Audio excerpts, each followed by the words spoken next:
The soldiers came on him, I heard him shouting, let's stand for a right. Don't give up the fight. Their children unite and stand for your right. Let's stand for a right. Don't give up the fight.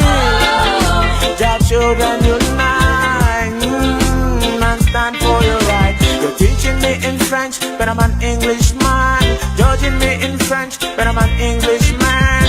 You can't speak English, I can't speak French. Yet you are leader on an English land. I don't know what the government is thinking about, but half of the story has never been told. You know education is better than gold. Before they killed him, I heard him say, let's stand for our right.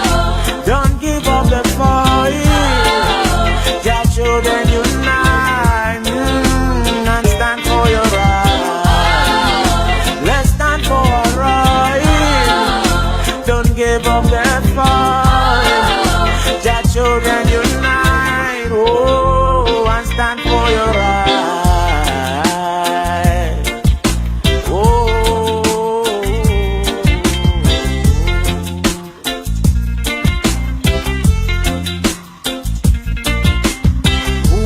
Blush, no man fake and hurt. Who ya blush, no man fake and hurt.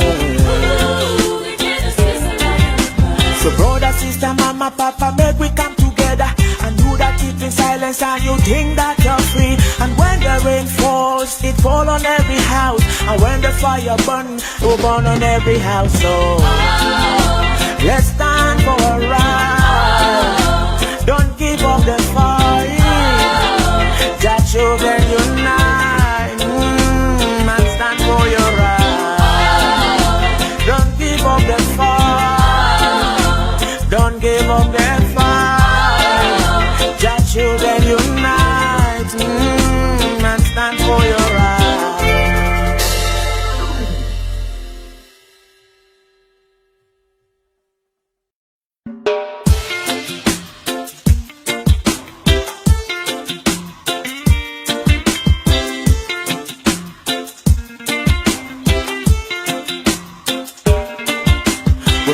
Down the street with branches of trees, expressing our grievances. Everybody knows that green is for peace, calling our government to address our needs. Before we know it, them French soldiers come. They try to stop us, they shoot us with guns.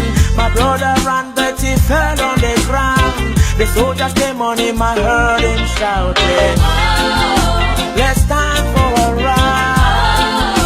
Don't give up the fight. Their children unite and stand for your right. Let's stand for a right. Don't give up the fight. Their children unite and stand for your right. You're teaching me in French, but I'm an Englishman. Judging me in French, but I'm an Englishman.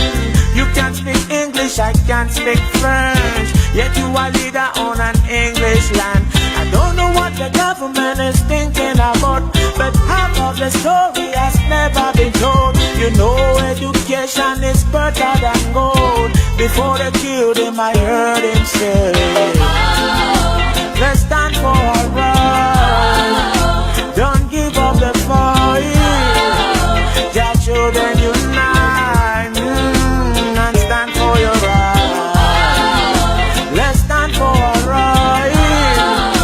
Don't give up the fight. Their children unite, oh, and stand for your right.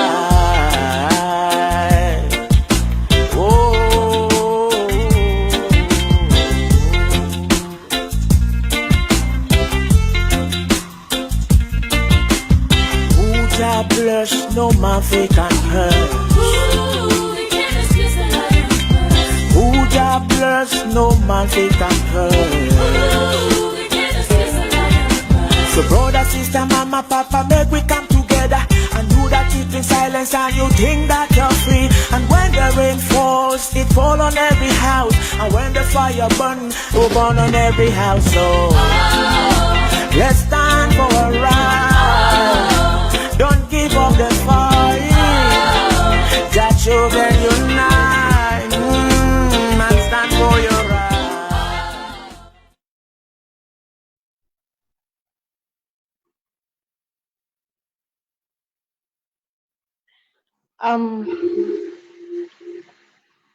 Okay, I think we on. Good morning, good afternoon, and good evening, fellow Ambazonians, and welcome to this very, very, very important show where we have our leaders coming to talk to us about the COVID-19. Thank you for signing in. Please, if you've signed on to watch the show, do not forget to share the link. We are going to be having some very interesting and, of course, cautious discussions here today as to what we should do about this show. And we have a very interesting team to talk to our people. So I actually plead that we should all pay attention and share the link, especially to our people back home, so that they are all able to join the discussion and get the information that they so need. Here with me, I am the co-host of this show, and here with me is another beautiful Ambazonian sister, Abu Free, and I'm sure that you all know her as she's constantly bringing interesting topics and posting interesting shows on our platforms for our people. So, Abu Free, I think people want to hear from you right now. So you want to say hi to them too? Absolutely. Thank you so much, Tess. And thank you everybody for joining us today. Greetings to you wherever you are. Excited to have our leaders with us today. We are going, as my sister said, we are going to be talking about COVID-19 pandemic that we have, and hoping that our people on ground zero get the message so that they can implement whatever strategies we have for them with regards to prevention. So again, thank you all for joining. As you're joining, please share in your WhatsApp groups, your Facebook groups, and wherever you find yourself. And we have with us our very own wonderful leaders. And I'm going to start with Comrade, of course, we have with us Comrade Yerima. And Jesse, you want to go ahead and introduce everybody else? Thanks, Abu Free. And comrades, with me, we also have the president of AGovC, Dr. Cho Ayaba, who is joining the VP, Comrade Yerima, as well as the president of the consortium, Mr. John Ba Akuru, who is also here together with the team to talk to our people. So, gentlemen, welcome very much to this show. We trust that our people, a lot of them are already logging on to hear you talk to them. So we're hoping that you've come with some really great advice as we all fight to tackle this pandemic that is hitting everybody globally. But before we proceed, comrades, we have to pay respects to our flag, which is the same way that we pay respect to homeland, to the fallen, and in every way possible. And our gorgeous Abu Free has offered to sing the national anthem. So, Abu Free, I hope you're ready. I didn't know I opted to sing. Are you putting me on the spot right now? But absolutely. That's the one way to make sure you don't say no. So, please. Well, thank you, comrade. It's always exciting to sing the national anthem. So I'm gonna go ahead and oblige our viewers as well as our guests. All right. Hail, hail, hail this land of glory. We the Amazonians pledge our loyalty. Praise the Son, our Savior, who granted us the freedom. Allegiance to the hero who bought the land with their blood. Glory to glory, we rise and never to fall. Here in a nation flowing with milk and honey. Glory, glory, glory to the Father for making you a nation, a joy forevermore. Amazonia, land of freedom, you shall live in plenty, meeting our needs. and your children shall be like the stars above. The Most High God be the watchman of this nation. Amazonia, land of freedom, you shall live in plenty, meeting our need. And your children shall be like the stars above. The Most High God be the watchman of this nation. All right. Thank you. Thank you. Wow, Thank you.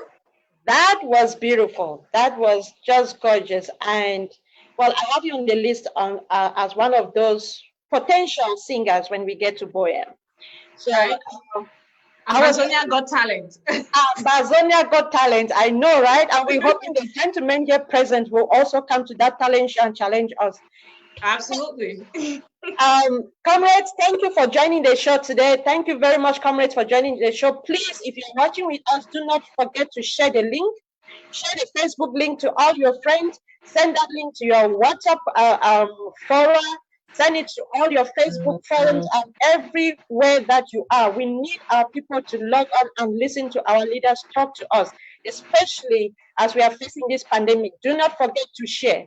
But before we continue today, before our leaders give their statements that they've prepared for our people, and we continue with the discussion, Abu Fre, I think it's only fair that we give them maybe 30, 45 seconds to greet the people. 45 seconds. Okay. So Abu Fre said 45 seconds. So John Bakuro, Comrade John, please, would you please greet the people for us? Well, thank you very much, and thank you for having me on this panel. I'm delighted to be here to talk to the people of the once independent territory of British Southern Cameroons that we also call today Amazonia. I want to extend revolutionary greetings to all and sundry, and I really want to extend hearty congratulations to all our brothers and sisters who are doing a marvelous job extending sensitization messages across to our people, bringing them all the information required for them to understand the need to stay safe and practical tips for our people to, stay clear of this virus. And I want to say, just as we're entering this greeting, that we should all note that if at all it was not something so important, so life-threatening, something that even threatens us more than the genocidal war that is imposed on us by the Republic du Cameroon, you will not see all three of us coming here in this manner. Generally, they say in an African proverb that when you see the toad dancing, in broad daylight, know that the drummer is in the bush, and the drummer in this case is COVID-19. Absolutely. Thank you so much, Comrade John Bakuro. And I believe that this is one of such meetings. We are going to be pulling all of you to the show as often as we need to ensure that you talk to the people as our leaders. So, Comrade VP Yerima, you want to say some words to our people? Well, I just want to tell them that, firstly, I want to appreciate and thank you people for calling us together to come and talk to our people. I believe that this is an indication that we are one people from one nation called Amazonia, who have concern for the pandemic that has put the world to her knees. And it's something that is really worrying. And I think it's the right thing for us to do to come together.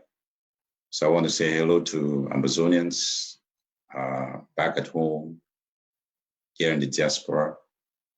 And I hope that they are doing their best, even though they're going to listen to us talk a lot about this pandemic. They're doing their best to keep themselves safe. We need each other to make sure that we go to Boya. And it's our responsibility to do that. So thank you once more for having me. Okay, thank you very much, Comrade VP. We really do appreciate those encouraging words to our people. And we also do appreciate all of you coming out today to talk to our people. as well as to get our people to voice their concerns as far as this pandemic is concerned. And Dr. Cho Ayaba, please, your 45 seconds. Thanks for having me, and I'm grateful to be on this platform with the other two leaders.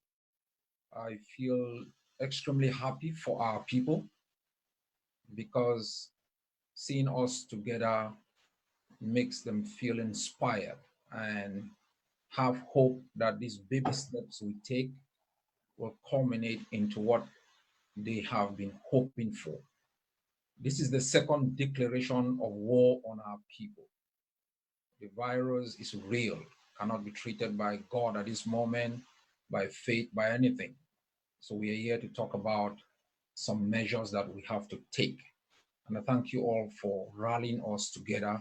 We hope this small step we've taken will be built upon so that we can work together on different issues that are affecting our revolution. Okay, thank you so much, Comrade Chayaba.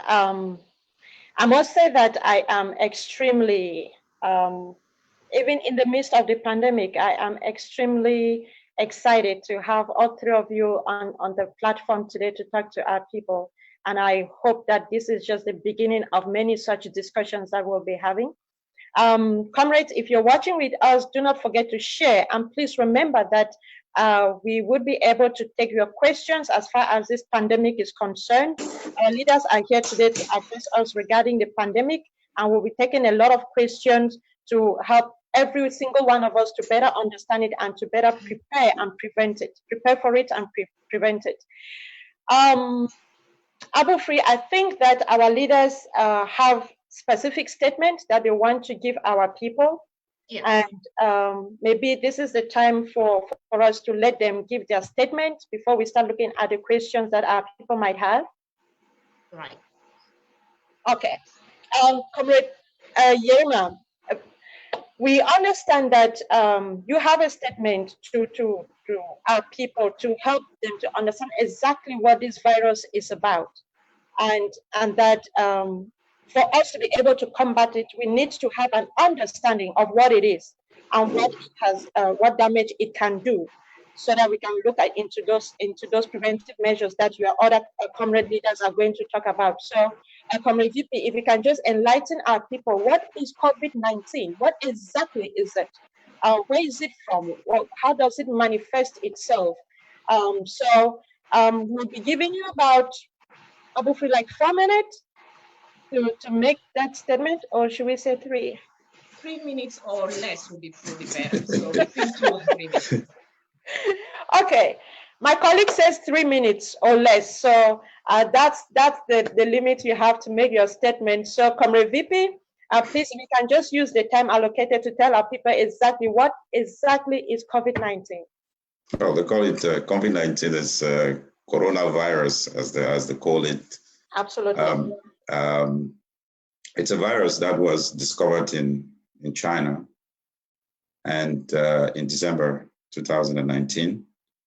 And when China discovered that virus, all of us were observing what will become of it. But what we realized was China embarked on eradicating the virus because it was killing a lot of people and affecting them at a very, very fast rate. So this virus, we've just gotten information that it's airborne. Before the information was, it can come out as a result, you can get it as a result of maybe if somebody coughs in front of you, or somebody sneezes in front of you, or if somebody who has the virus touches something or sneezes on something, you can also pick it from there, or you get affected from there or infected from there, because the virus affects when it's taken, if you touch those surfaces and you touch your nostrils or your face or your mouth, you take in the virus. And this virus is a respiratory, it affects your respiratory organs, in particular your lungs. And if your immune system is not strong enough, then that virus is going to destroy your lungs and it will kill you. And that is why they are cautioning, especially old people or people who have pre-existing medical conditions, to be very careful with the virus. There's one thing we'll tell our people. Scientists are still studying this virus. They don't really know everything about the virus. So every day we get new information from the World Health Organization, and we are here to tell our people that they should keep to all the prevention measures that the World Health Organization has asked us to keep. So it is important that we know that this virus is easily transmitted because there are things that we are used to, touching our faces, our eyes, touching surfaces, and not taking very good care of our hygiene. And we can pick it anywhere. What our advice is, we should stay home because that is the best way not to get the virus. But if you have to go out, then there are other things that you have to do that which I believe we'll be talking a lot about it. So that is just what COVID-19 is in a nutshell. It is easily and quickly transmitted, and the world is trying to make it a slow pandemic. That is why we hear about the lockdown now. All the countries are locked down, because if it's a fast pandemic, then the world will not be able to handle all the cases that we'll be having in the world. And to us, as Southern Cameroonians, we know that we don't have the capacity or the hospitals or the medical facilities to deal with a pandemic like this. Because when our medical facilities will get overwhelmed, they will not be able to handle cases like what we are seeing now in Italy. So it is very important that we take preventive measures to make sure that this is not a fast pandemic. Thank you. Okay. Thank you very much, Comrade Fipi. We really appreciate that. Abu Free?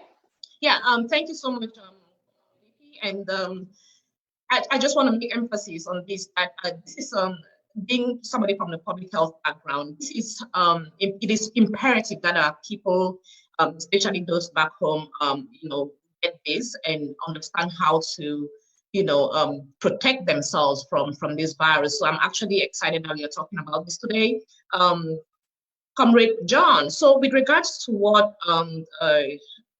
Comrade Yerima just talked about, the virus, or what the whole, giving us a whole, understanding about the virus and, a few things about it. What do you think, or what should our people know about some of the symptoms? For example, if somebody is, contracts COVID-19, how would they know that this is COVID-19? Well, thank you very much. I think so far it is known that COVID-19 may not initially cause any symptoms at all for some people. And in some cases, you may carry the virus for up to 2 days or for up to 2 weeks, sometimes up to 2 weeks before the first symptoms start manifesting. So you may initially look very healthy, very strong and everything, and going about your normal activities without any problem, whereas you actually already have the virus. And so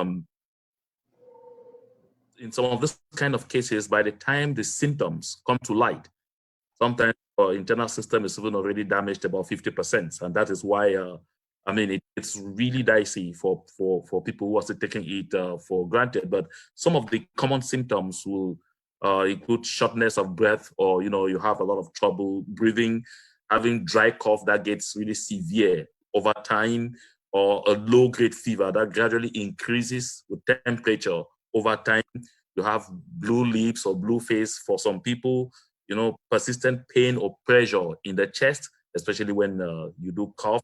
And then you have excessive drowsiness, generally you just feel like, so sleepy and all of those things. Those are some of the most common of the symptoms that that you will get. And I think one other thing that we need to also note, there's a lot of talk about the kind of people or the classes of people who could be most at risk. And so you should note that you are at very high risk of contracting COVID-19 if you come into contact with someone who's carrying it, especially if you've been exposed to their saliva or been near them when they've coughed or sneezed. And element that just came up I think not long ago when the World Health Organization made it official that COVID-19 is an airborne disease and can stay in the air for up to 8 hours. So which means therefore that if you're around somebody who has, you don't necessarily need to be, up to say about less than 1 meter close to that person. If this person sneezes, into the air around the area where you are, you can also contract this disease. The reason is you definitely need to have a mask. So if you live with someone who has contracted the virus, you are at risk of contracting it. If you are providing home care for someone who has contracted the virus, of course, you are exposing yourself to it because in our communities, we have a lot of sentimental attachment to each other. We feel that if someone is sick and then we are not seated close to that person to pay attention, it will mean that we are wicked. We are not, showing that kind of African solidarity that we need to show, especially, in the Southern Cameroons, for specifically the degree of hospitality that we have will make you feel that it will be so close to the people. You'll be exposing not only yourself but others that you live and go and meet, with this disease. Or you have an intimate partner who has contracted the disease. It's even worse because you indulge in, some of the, let's call it here, kissing and all of those things, rubbing your body and all of this. You definitely will be exposing yourself to the disease. Or move around in crowded places such as markets, bars, passenger vehicles, religious grounds, festive areas where you will, have your brushing against others, or come into contact with other people's sweat, or having to touch objects that others have touched in some of these public places. You expose yourself also to this disease. And let me make it again clear that older people with certain conditions have a greater risk for severe complications if they contract this virus. So these health conditions like lung conditions, asthma, such as asthma, certain heart conditions, immune systems such as HIV, AIDS. If you already tested positive for HIV, AIDS, or something like, you're even most at risk. You need to really stay so much in quarantine. Cancer, for example, that requires treatment, severe obesity, and other health conditions. If these are not well controlled, such as diabetes, kidney diseases, or liver, when you expose yourself again, therefore, to contracting the 19, you are at a greater risk of not even making it through treatment. And I think it's a very important message to communicate to our people. All right.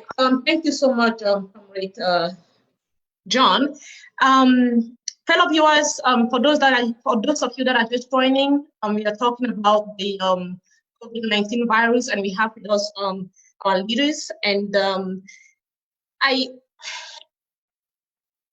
Comrade Yerima, you did talk a lot about how the virus, give us a brief definition of the virus and talk about how it it spreads and all that. And we have barely heard a little bit about prevention and all that.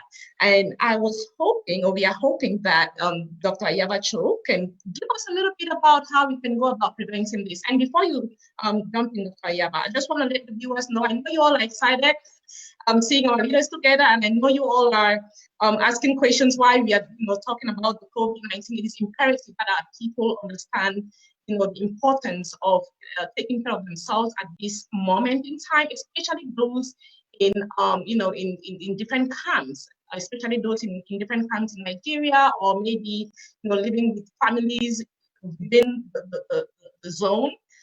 We know that our people live in crowded areas. We know that some of them are in bushes. So it's imperative that they know how to protect themselves. And coming from our leaders is as well very, very important. We know that our leaders are not experts in this, but we all have been exposed to this out here, and we do understand how how this pandemic affects us because we have seen neighbors, we have seen colleagues, we have seen friends, that have been, affected by this virus. So, Dr. Yabato Lucas, can you please tell us how, especially our people that are residing in bushes or those that are in, camps in Nigeria or residing in groups in different family members' houses or neighbors or friends, and how can they prevent themselves from contracting the COVID-19? Thanks a lot. Before I get into that, I'll make a few comments. The reason why we are talking about this situation is because we have declared independence and we are defending that independence. Leaders of our revolution are peculiar at talking about abstract independence constantly, talking about buying guns, talking about buying bullets, defending the land. And we have relegated the welfare of our people, the well-being of our people in the second tier of our discussion. And I'm so grateful that this COVID-19 has given us the unique opportunity in the absence of institutions and infrastructure and human resource on the ground to be able to deal with such a pandemic. And when we hear something being called a pandemic, that means it's a disease that cuts across borders, time and space, and has the potential of affecting people at a global scale. Now, the other two leaders have been able to talk about some of the issues that are critical. Now, something also critical is this. When we call it a new virus, it means your immune system does not understand what this is. Your primary defenses are your immune system. These defenses get stronger once your body comes to identify certain peculiarities about either viruses or bacteria or any other disease. So your immune system engages in what they call the lock-in process to destroy diseases. When something is new, your immune system does not know it and cannot defend the body against it. And so that's why the preventative measures from being affected is critical. I know Comrade John has talked about grave situations where if you have certain conditions, they might definitely affect you more because diseases definitely affect the rate of your immune system. Now, Ambazonians must know that why this is important is because we are at war. We have IDPs, we have people who are crammed in homes, and this disease take root in such places. Now, the first thing, if you are an IDP, if you are in the bushes, avoid getting new persons into your camp. That is critical. It's not about hate. As Comrade Jonah said it, we are a social being. One of the first prescription about this disease is what they call the social distancing. Social distancing means we are going to curtail all of those social attributes which are peculiar to us as human beings. The bonding attributes like hugging, kissing, being together, all the kinds of salute, whether it's Muslim salute, Christian salute, or whatever. So we're gonna stop all of those things. So if you are an IDP in the bushes, first thing you have to do, stop people from coming inside where you are. There might be people who are carriers in the camp. What happens, you can contain it, even if it is spread within the camp. It can be contained within the camp if you don't bring in people or you don't allow people to go out. Because it has an incubation period of, I guess, 14 days. It manifests itself and then it can affect you to be ill for another 14 to 15 days. That's why quarantines usually last 30 days. So within these 30 days, even if you are in the camp and you are infected, you can still be alive if you don't have those conditions that John has talked about. If you are not in the camp, you are at home.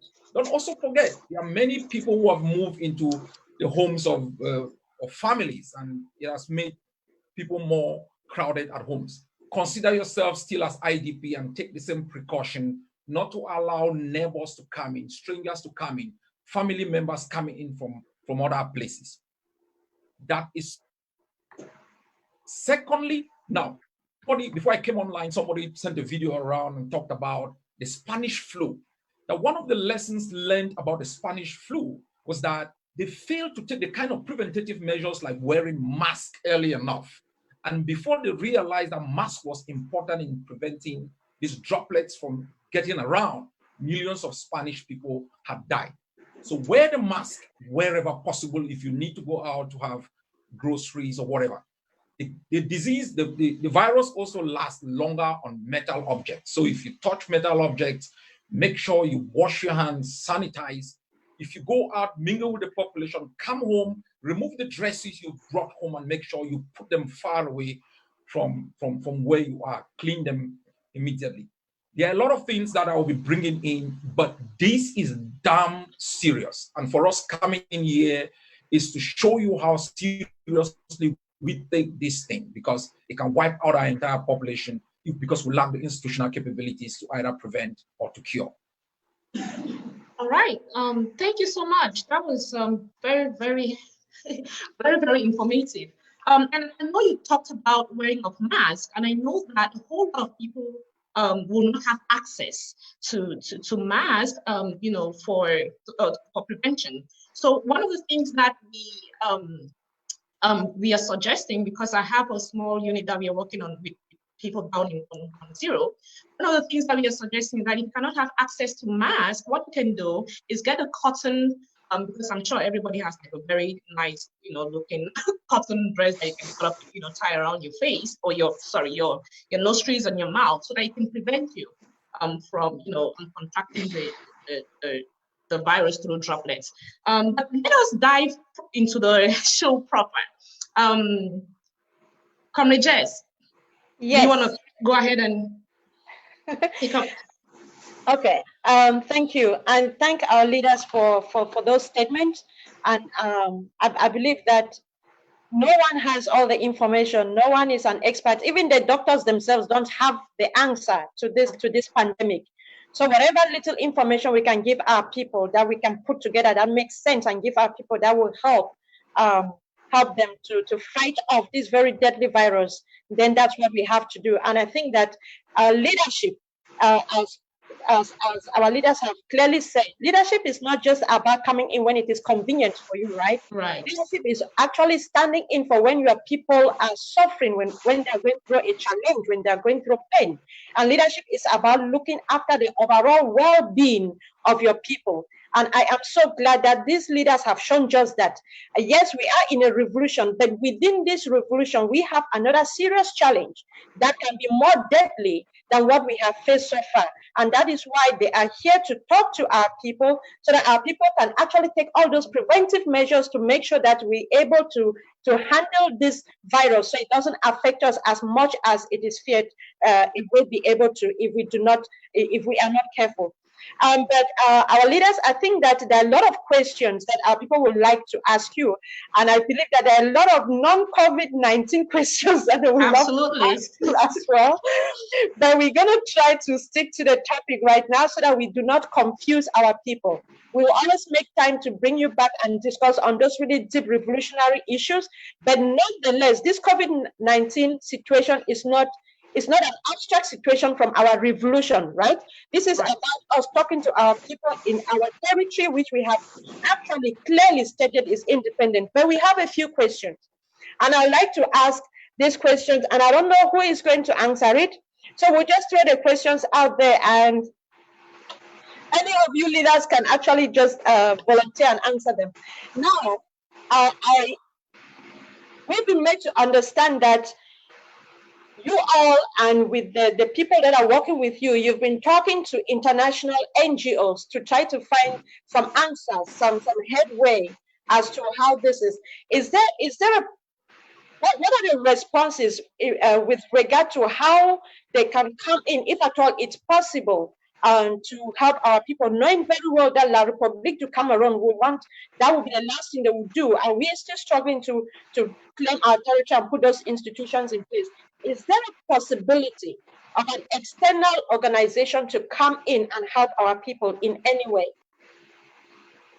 that we have been talking to, any organization that we have been talking to? So the floor is open. Who wants to go first? Comrade Yerima, Dr. Cho, Comrade John? Right. Let me go first since I went last the last time. You see, one of the things that has been happening with the situation of IDPs is the presence of international non-governmental organizations, including agencies of the United Nations. And so we have been coordinating certain activities, both security and human resource capacity building, distribution of services, and all the like. And so once the pandemic was declared, we immediately reached out to these same organizations and asked to know what exactly they would be doing in the wake of this pandemic. There has been serious exchanges and discussions between my Secretary for Human Rights and Humanitarian Services with UN affiliate organizations, and I think WHO, UNICEF, I guess, UN OCHA. I'm not privy to the detailed mechanism that has to be put in place, but I know there are ongoing talks on what role these organizations can play in issues of treatment, prevention, and to oversee that certain restrictions that are prescribed internationally, especially by the WHO, we can work together to make them take effect in our territory. It is essential for us to know that we do not have an operating governance structure on the ground. And so we work with basic communities, and we would like to see that these international non-governmental organizations can have access to these communities for purposes of education, for purposes of business. Okay.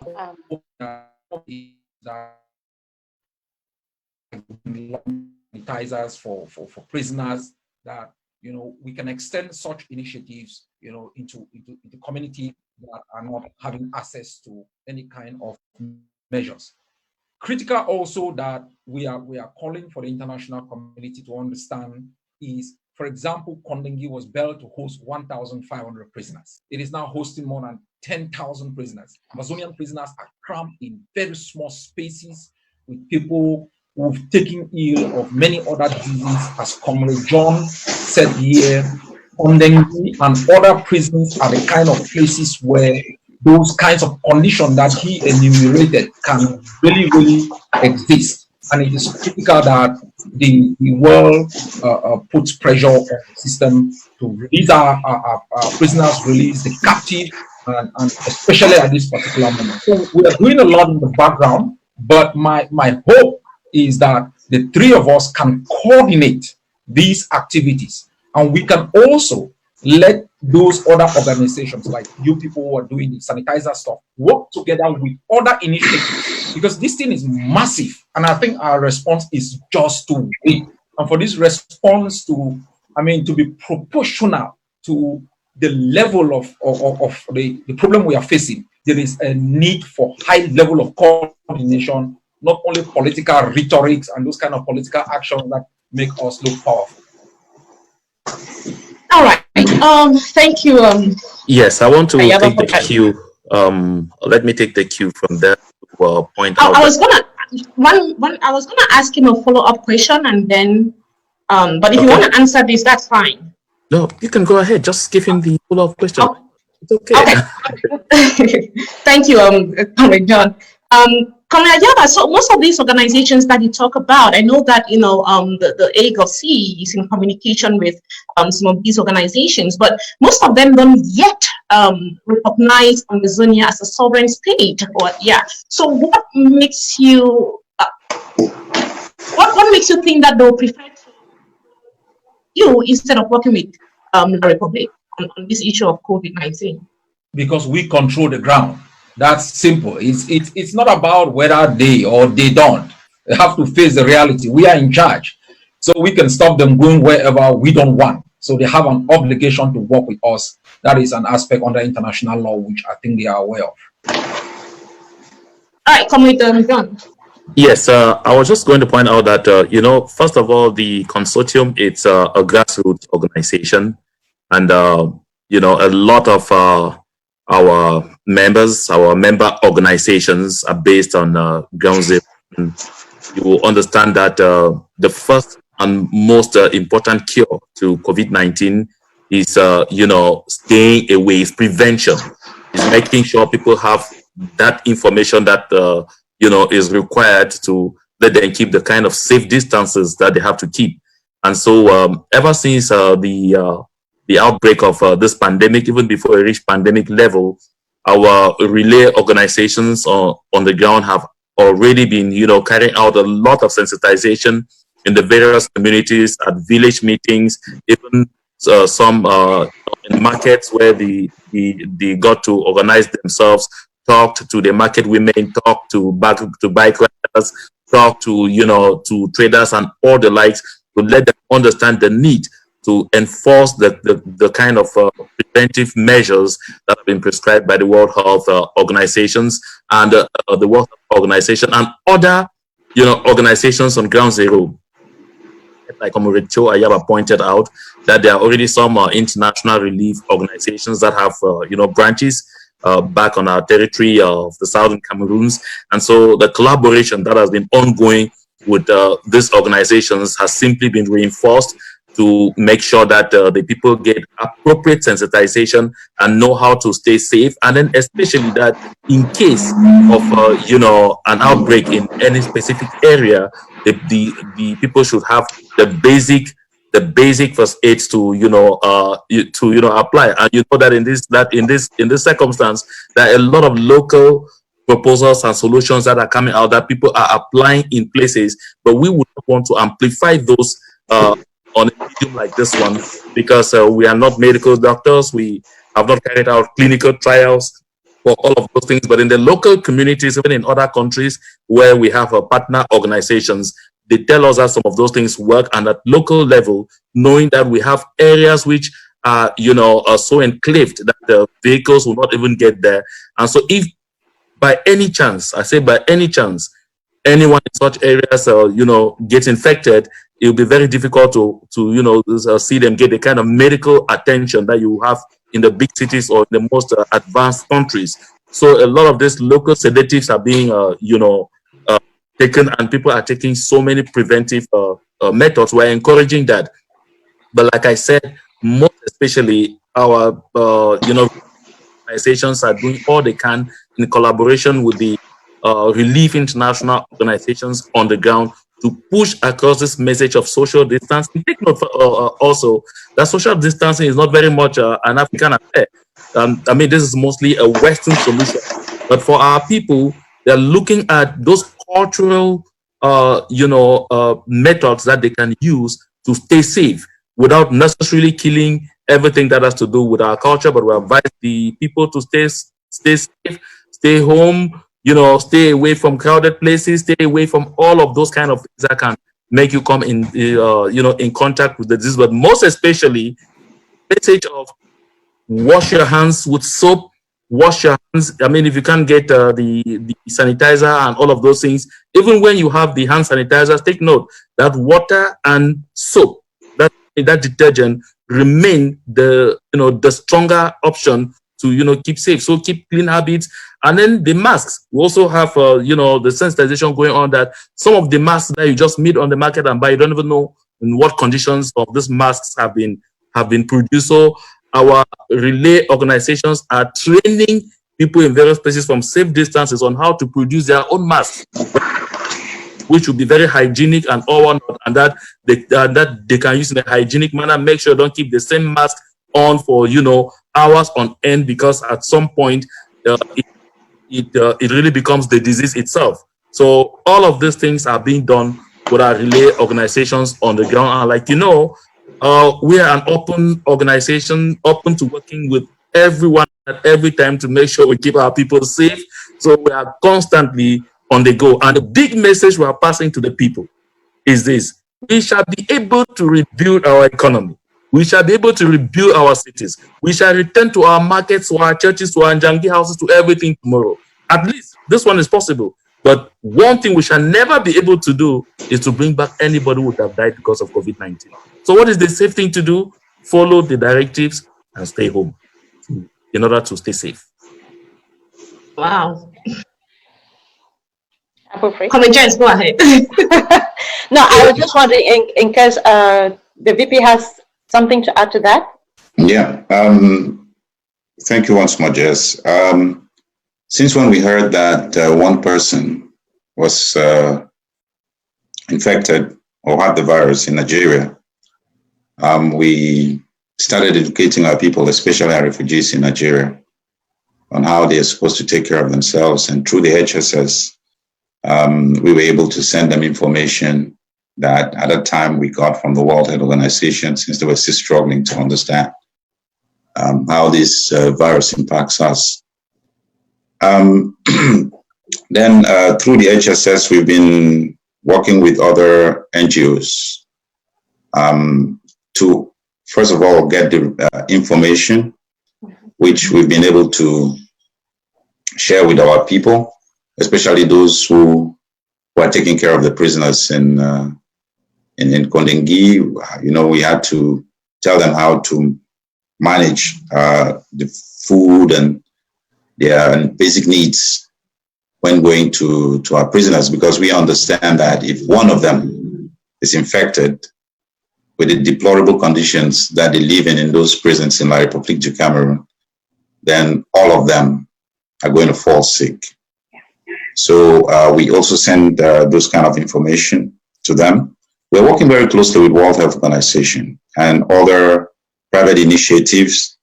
And I also, like Kawo, for instance, they came up with a wonderful initiative to provide sensitizers to the prisoners. And also they are working now, I've asked that in collaboration with IGK and the Bank of Ambazonia to provide more sanitizers even to the elderly.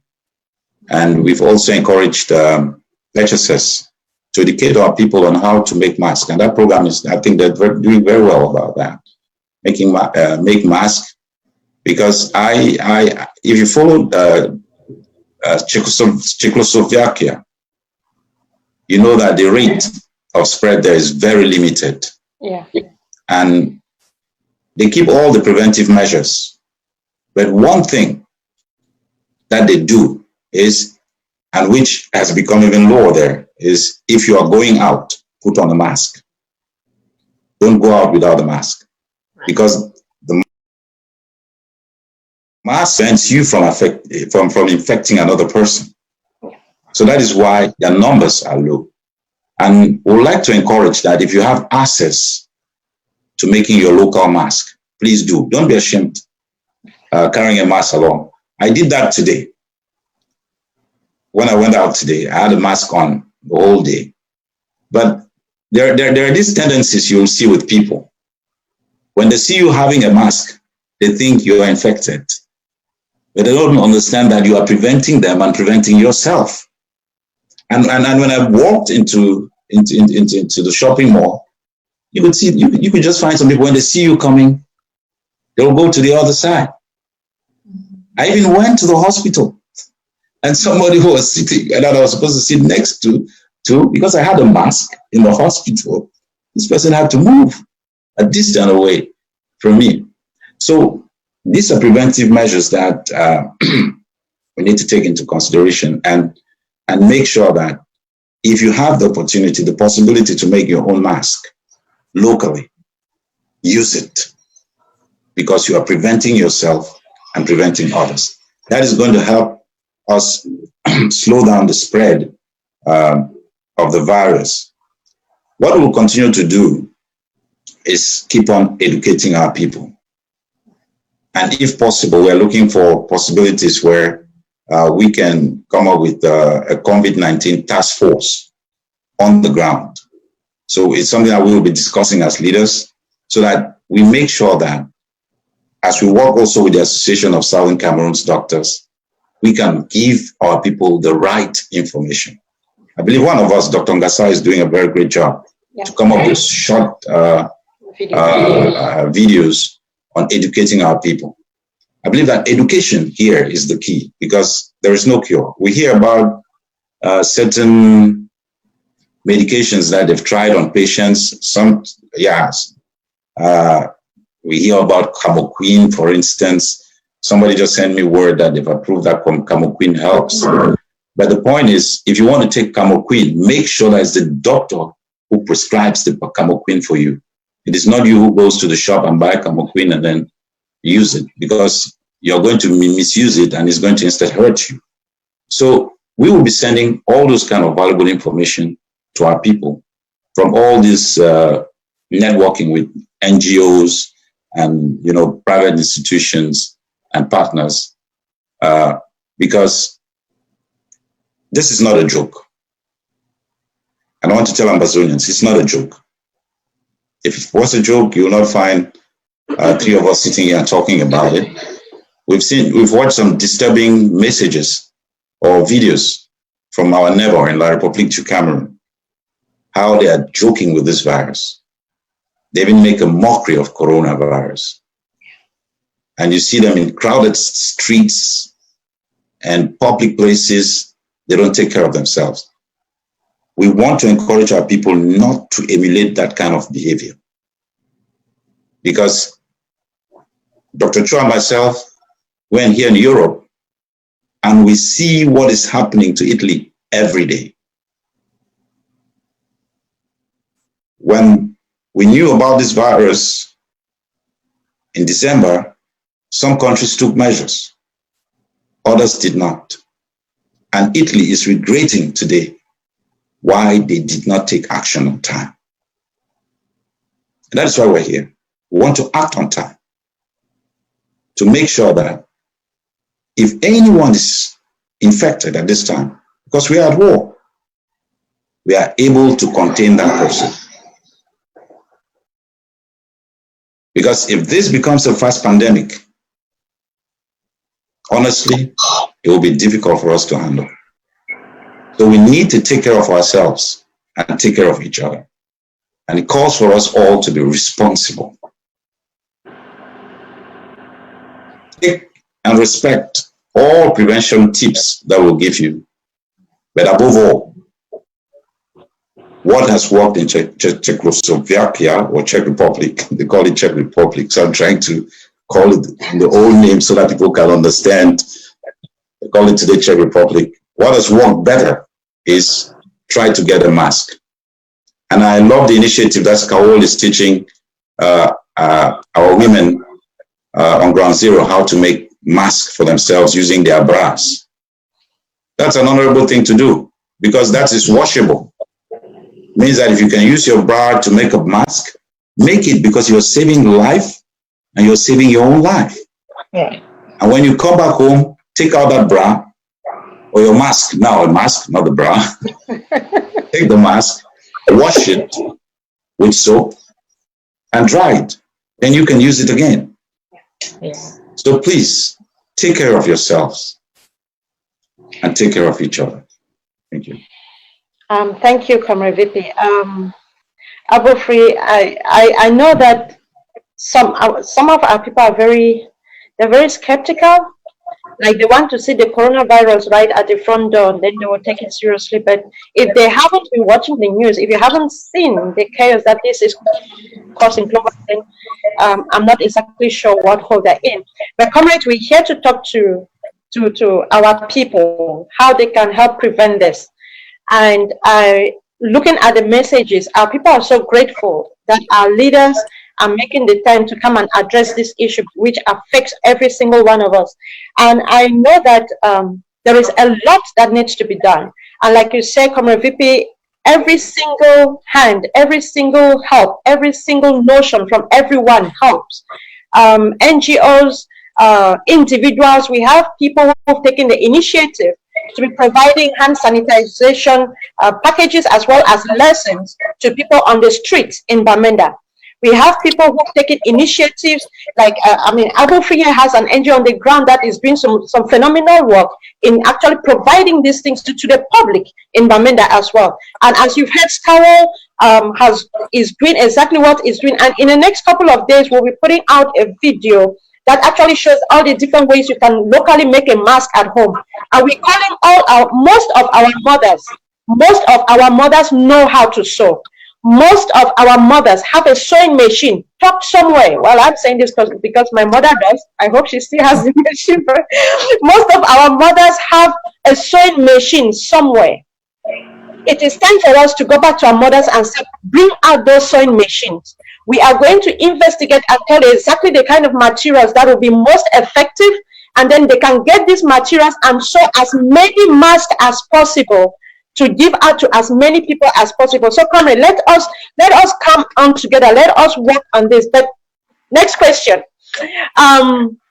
We know that the nurses and the doctors, basically the health experts, are at the front line of this pandemic worldwide. And we have a challenge back home in that we cannot exactly quantify the expertise of our health professionals on the ground. We cannot exactly quantify what will be able or what they will be able to handle should this pandemic hit our people as it is hitting other countries. Now, I would want our leaders, given what you have seen globally, to send a message to the health professionals. We've seen countries where they are calling, like the UK is calling back all retired nurses and health professionals to come back into the field and help fight this pandemic. What message do you have for the medical professionals, the health professionals that are on ground zero, in ground one?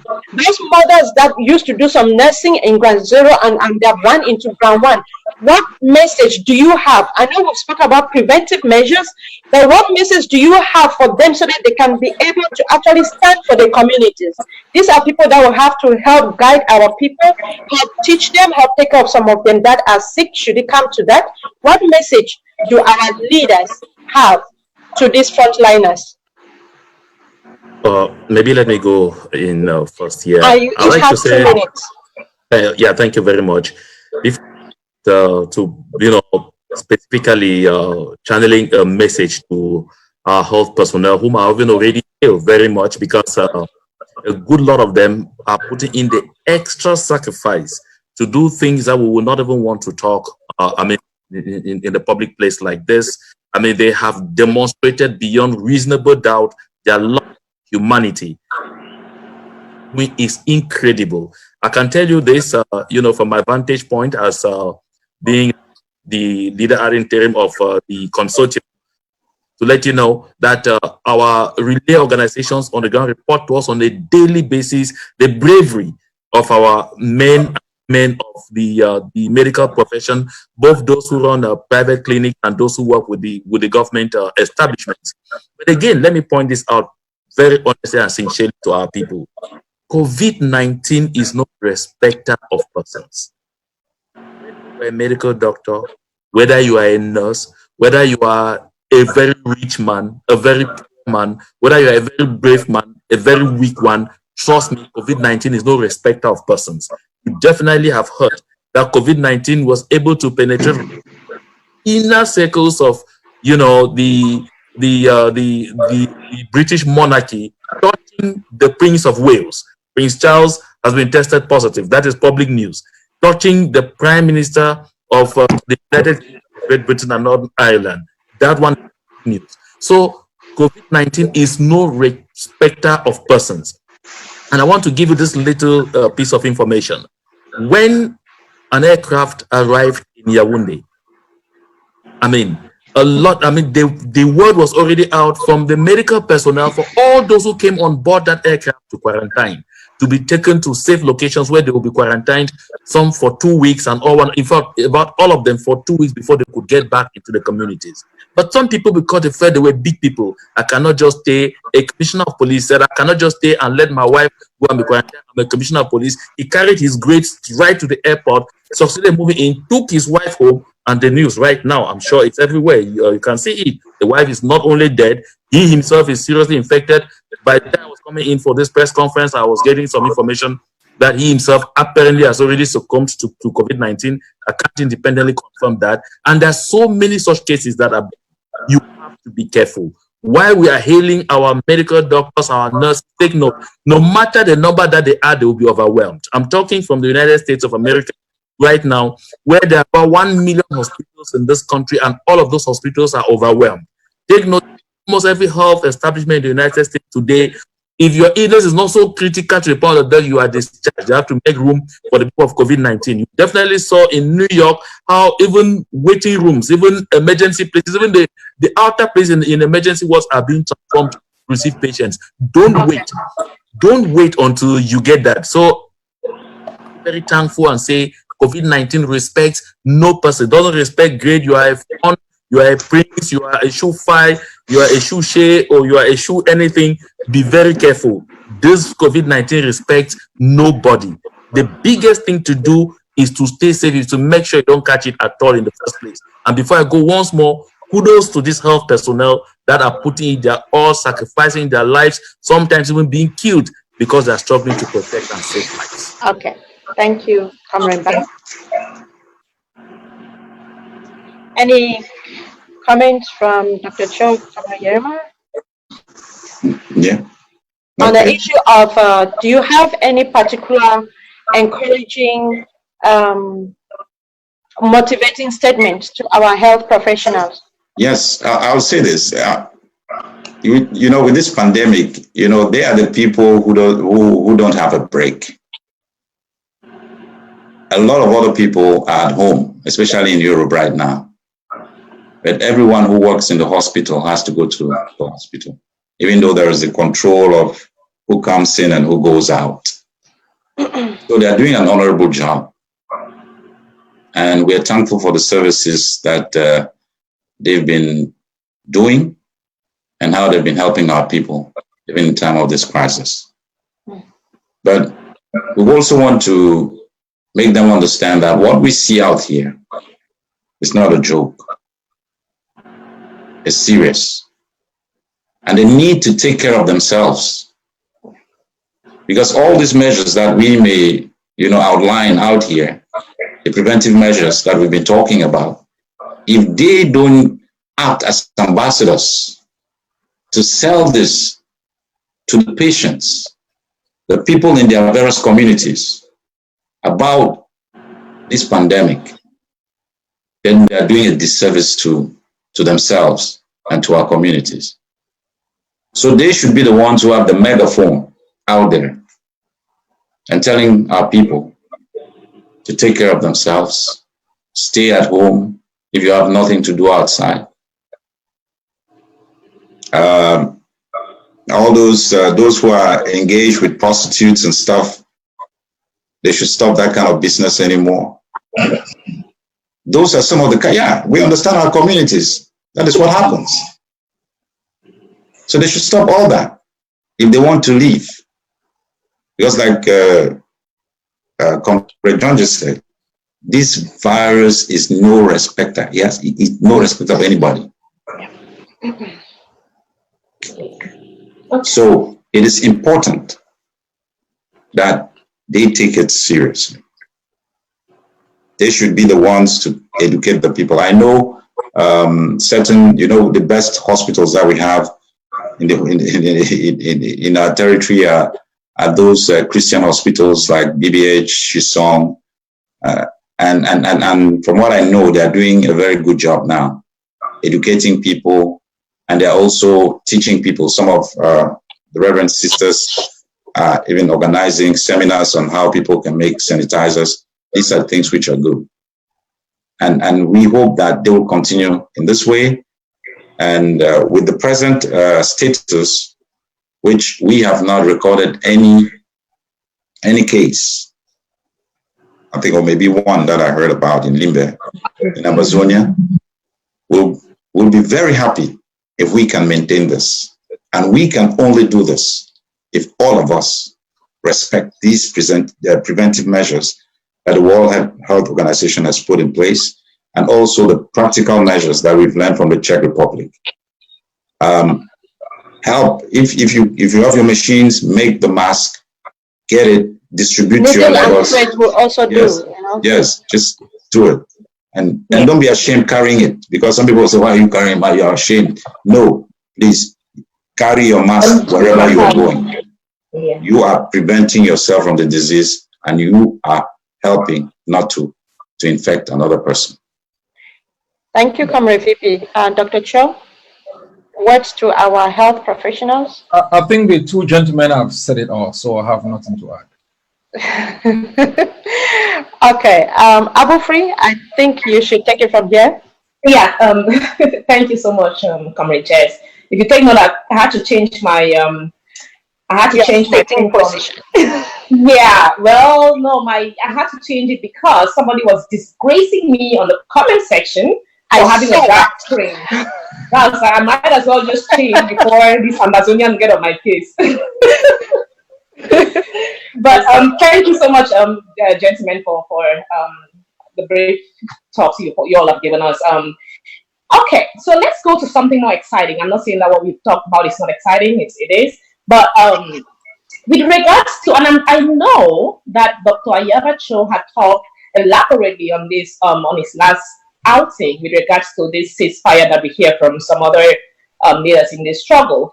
So the question is, with regards to the with SOCADEF, the Southern Cameroon's Defense Forces, saying that they are going to cease fire so that so that people can be tested for the coronavirus. I don't. And Comrade Yerima, what is your take on this? Let me start with you, since I know Dr. Ayaba had spoken elaborately on this, but we are going to come back again to him. So let me start with you, Comrade Yerima. The first thing we have to understand is we did not declare war on ourselves. We are just defending ourselves from an invader, and that is La République du Cameroun. What I'll say here is, when we hear about things like that, the three of us, we have our Ngumba house, we sit and we talk about issues like this. And we thought that was the wrong move. And my brother, Dr. Cho, said he was going to address this issue. And all of us agreed that we'll come to address that issue. I did a press statement. Comrade John Bakulu, he came up also, he addressed the issue. The point is, we cannot cease fire. We cannot. Because we have taken what it takes, like all other nations, to educate our people on how they are going to prevent themselves and how they have to behave in a lockdown. The issue is, some people have called us, why don't you block the borders? Why don't you, about, this issue of the ceasefire? Look, I want to say this. There was a time that Senator Karen Bass, from the US, was going to, they said they were going for a fact-finding mission, which only ended in Yaoundé. I was up late that night and understanding the move, which was they'll just go end in Yaoundé and go back, and then whatever Yaoundé gives them, that's what they'll tell the international community. What I did was, I called for a ceasefire so that they can have access to our territory and evaluate the situation there and be able to give a report to the international community about what the situation down there is. But they were stopped in Yaoundé. They never went. So how can they be asking us to call for a ceasefire because of coronavirus when they don't even have the test kits themselves? That people doesn't have test kits. If they suspect that somebody has the virus, they send the specimen to Central Pasteur, and it takes 4 days before the results come back to our territory. So when you call a ceasefire, then they send us infected persons, they send us infected military, and they come and infect our people. Yeah. Then when they fall sick, we wait 4 days. I don't know, maybe a lot of them may fall sick. Maybe Central Pasteur will be overwhelmed with what they have to deal with. So by the time they're dealing with what they have out there in Yaoundé, then they'll surely ignore us as usual, as they've done for the past 58 years. So we cannot take this risk.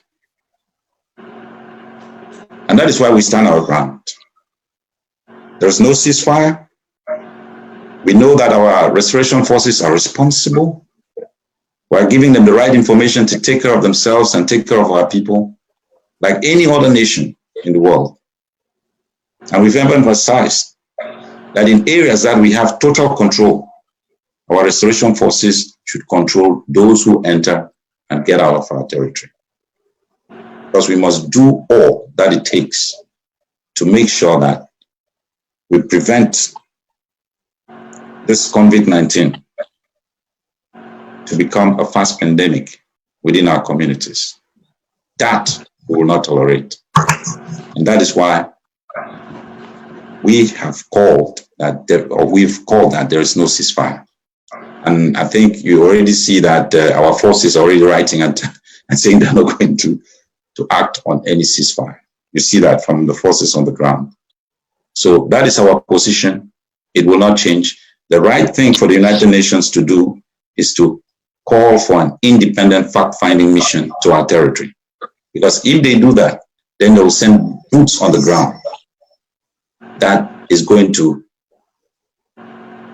allow them for whoever organizations who want to come in, aid organizations who want to come in, and they're also going to limit or reduce the carnage that our people are facing from this terrorists from the Republic to Cameroon. So that is the most reasonable thing that I thought the United Nations Secretary General would have done, organizing for a fact-finding mission to our territory, because he knows that that will already solve this problem of a ceasefire. Thank you. Thank you very much, Comrade Fupi. Dr. Cho? I just heard my brother was saying that he had called for ceasefire. Thank God I didn't know about it, because ceasefire in times of war is a strategy. It's a strategy to slow down momentum. When you ceasefire, it is, when you say you call for 10 days of ceasefire, take note, by the 8th day, they'll be negotiating the prolongation of that ceasefire.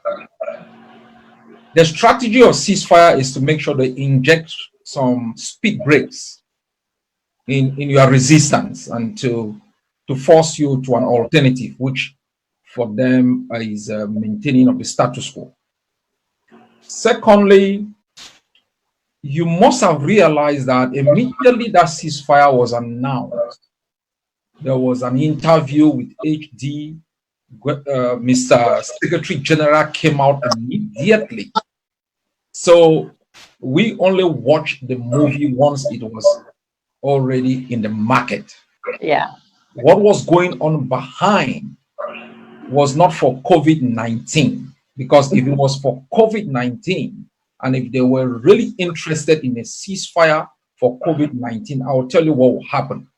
Across the world, countries have taken incremental steps based on the facts on the ground. Comrade Yerima has indicated many times that we haven't had a single case on the ground. So if the United Nations was interested in a ceasefire associated with COVID-19, it will begin negotiations with the stakeholders, including Cameroon. I'll talk about unilateralism also. It will begin that negotiation and make sure the application of any agreed upon position takes effect when the situation on the ground escalates. Because you can't simply just call a ceasefire for 10 days. What if after that 10 days, that's when the real problems begin?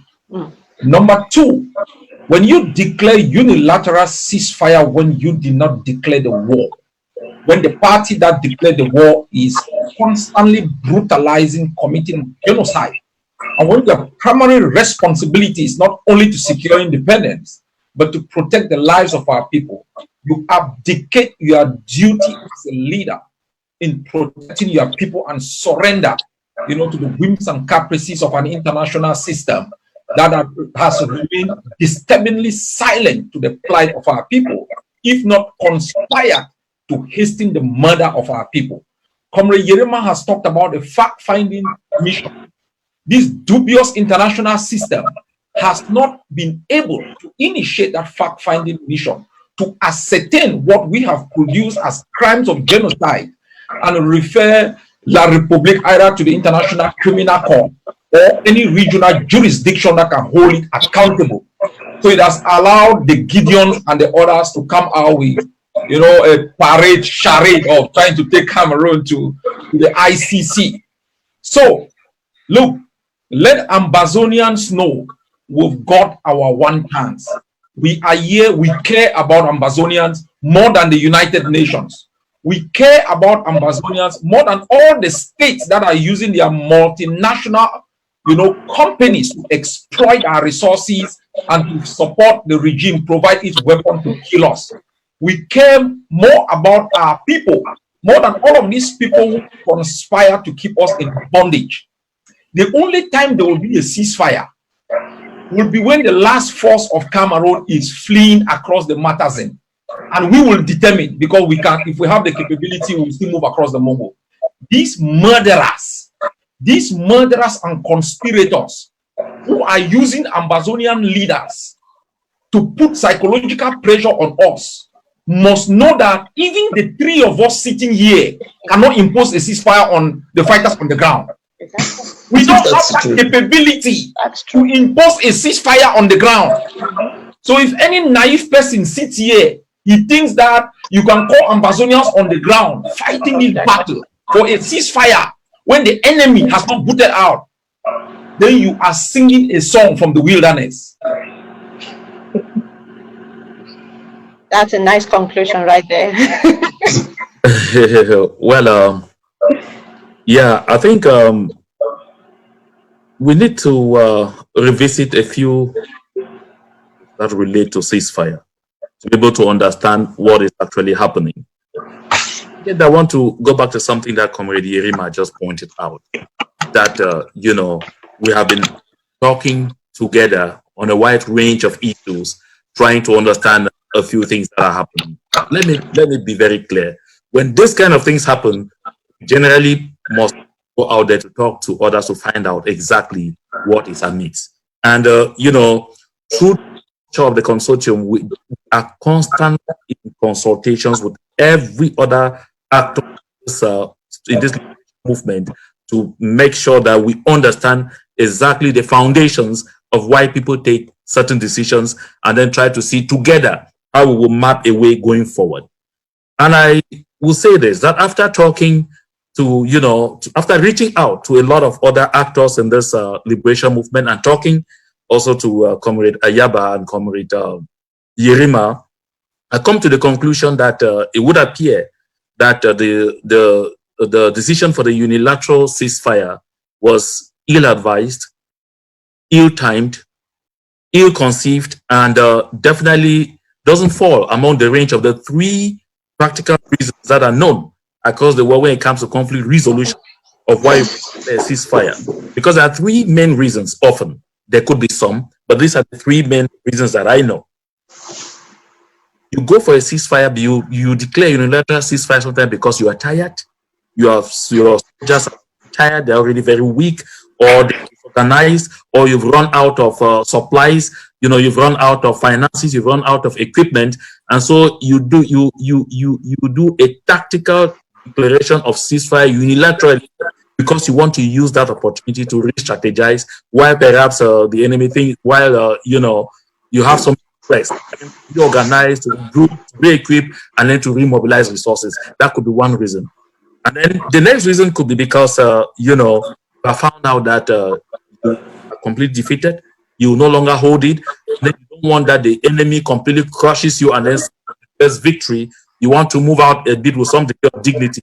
And that's another way of just calling it a surrender, so that, you save, And then the third will be to give room for peace talks that are beginning, for peace talks that are about to begin, that all parties have already agreed, talks on talks have passed, and they've already, agreed on a negotiator, agreed on where the discussions will take place, and the negotiators on both sides already have where they are going to meet, and peace talks are beginning. You ceasefire to give room for these peace talks to go ahead. So you see if they will prosper. Okay, then eventually you go ahead and end the war.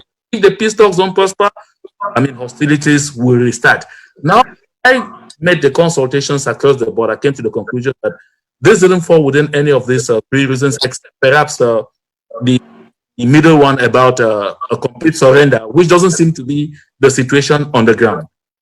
So from a general point of view, I will say that it was ill-timed. And even look at the response from the Secretary General of the United Nations, you realize that it could be certain things, certain discussions in other spheres that we are not aware, that perhaps there are certain arrangements that are taking place in other places that we are not privy to, or that perhaps there's a lot of noise going on with a lot of supportations on the other side of La République du Cameroon, that their leader might not be in very good shape and all of those things, and they feel that they could secure and under the table kind of ceasefire from the southern Cameroons to give themselves an advantage to handle a precarious situation on the other side before turning around to face us. All things are quite telling, because when you look at the response of the Secretary General of the United Nations, I give you two scenarios. I'm sorry, I'm about to take a few seconds. Yeah, 1 minute. 1 more minute. Notice that in Syria, the warring parties in Syria took the message of the Secretary General of the United Nations seriously. And there was also a declaration of ceasefire at that end because of COVID-19. Of the Secretary General to the supposed ceasefire from the Southern Cameroon side, he says, "We welcome the temporary ceasefire announced by the Southern Cameroon Defense Forces on March 25th, following the Secretary General's call for a global ceasefire to facilitate the global response to COVID-19." And he prescribes. The Secretary General calls on other armed groups to do like. Now that's for the situation in Cameroon. In response to the same situation in Syria, this is the same Secretary General responding. He says, we welcome by the Syrian Democratic Forces on 24 March expressing support for the Secretary General's appeal for an immediate global ceasefire to facilitate global 19 COVID, and announcing the SDF's commitment to avoid engaging in military action. Then he prescribes, the Secretary General calls on other parties in the Syrian conflict to support this appeal. Other parties with the Syrian, which means here it includes the government forces, because on our side the appeal falls only squarely on the shoulders of the self-defense forces of Southern Cameroon. But it doesn't end there. He says to implement that ceasefire, the special envoy has emphasized his readiness to work with all relevant players on the ground, as well as with key countries who can support a scale of action to respond to COVID-19 and ensure that the ceasefire holds. So there is an implementation mechanism in the case of Syria, but no implementation mechanism in the case of the Southern Cameroons. So this tells you more exactly, therefore, you don't need to go to Syria, that this is, a bit ill-advised at this point in time, and believe that as the consultations among all of us continue, we will continue to educate ourselves on the kind of measures that you should take and the kind of decisions that sometimes may not be in the interest of the movement. You know that the consortium, as a civil society body, which is more concerned with education, sensitization, peaceful, and all of those things, we will necessarily want to jump so fast to say, "Oh, thank God, there is a ceasefire coming on." But now, as one of the leaders of the Southern Cameroons, concerned with the fact that our people are constantly aggressed on a daily basis, I give this reasoned opinion as a student of international relations, that it definitely was ill-advised. And then the second aspect of it is appealing that a situation which is already being handled at an international level should be seen as a non-international, armed conflict is also another problem. Another big problem here, because it seems like you turn the gun, onto yourself. Because as a matter of fact, when Switzerland comes in as an actor, as a player to want to play the mediator, Switzerland is a track one mediator. That is a country. So when Switzerland comes in as a track one mediator, this conflict leaves the domain of the national. International. That is just even an addendum. But if you go back to look at it, that the Southern Cameroons, as I said here from the point go, okay, Comrade John. Generally as a once independent Southern Cameroons, that's the once independent country. We cannot be talking about a country, and there is a ruling that we got from the court in the Banjul that defines us as a people under international law, and then we are found to be the same people trying to appeal that this situation should be looked at as an internal affair of a country that is unleashing colonial rule on us. It is a problem, and I think perhaps it could be somewhere along the line of kind of lack of information and all of those things. And so we have to continue educating and sensitizing ourselves about how to operate on those things. And most importantly, we must learn to consult experts. Thank you very much. Thank you very much, Comrade John. I think that was some very educative stuff you've given our people. And trust me, I know there's a lot that some of us need to learn as to how the world works, how manipulative some of these international organizations and their representatives can be. The case in point where you've just pointed how Ambazonia has been handled differently from the case in Syria. And we also know that not everyone who is in the revolution is in for the right reasons. That is a fact that every Ambazonian should know. And in a true revolution, what happens is that people who are not true revolutionaries, they will fall off the map. And only true revolutionaries will be able to carry forth the struggle until it reaches its desired end. So our people should not be despaired. These are things that are bound to happen on a revolutionary journey, but we are still here. We're standing strong, and we know, like Dr. Cho says in one of his shows, the people that make this kind of moves are people who do not understand what it means to be revolutionary, and are people who are short-sighted, who are looking after themselves. And as Sissoko says, we are going to resist until independence. Independence, or we resist forever. So we have to stick to this, and let us know that closest friends are going to drop out around the way. Colleagues in the revolution will drop out around the way. You might wake up tomorrow and maybe all of a sudden Jesse is too tired, which is okay when you are tired, because sometimes you get exhausted. It is okay to take a step back, regain your energy, and come back into the revolution. It is not okay for you to then sell the revolution because you feel that you are tired and you want to get out, and so you want to cash a check while you're getting out. Those are the tendencies that we should not allow in this revolution. If you want to get out, just quietly exit the way you quietly got in. And those that want to continue fighting will keep fighting. Please do not sell us on your exit route, thinking that that will be the end of the revolution. Okay, Comrade Jesse. Yes, I just want to add this little thing to what you have just pointed out, and I think I'd like to let our people understand that more and more when we have this kind of circumstances, we should instead go out there and unleash more action. Sometimes our people could definitely actually act because of lack of sufficient knowledge, and the big mistake we have made, a good lot of us in the front lines, is that we think that we are jacks of all trades and masters of everything. And consequently, we end up taking some decisions not knowing that we are actually creating more trouble, or because of the euphoria that we expect that will come from out there. We have a lot of people on the international scene talking about the most important thing to do. Anytime you are listening to anyone on the international scene, do about these people, find out their motives for talking to you, try to find out what they stand to benefit from getting you take the kind of decision that you are going to, and that will help you lay some of those things a lot of the time. It will help inform us, and then most especially, we should learn to consult, because if consultations were made, I'm very convinced that sometimes some of those that are very ill-advised, that are not people oriented and that do not really take fully into account the situation and history, specific history of the once independent Southern Cameroon that we now call Ambazonia will be taken. Thank you. No, thank you so much. Abu Free, do you have a question to ask them? I have a question, but it's not we'll be rounding up shortly, CIC, but I have a question. I don't think it's fair for us to run up without talking about the COVID-19 and our Ambazonian prisoners of war, our comrades who are behind bars.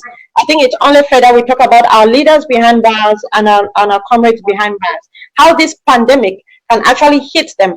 And one of our greatest fears is that La Republique can actually try to use this pandemic as a way of getting rid of a lot of our comrades who are behind bars.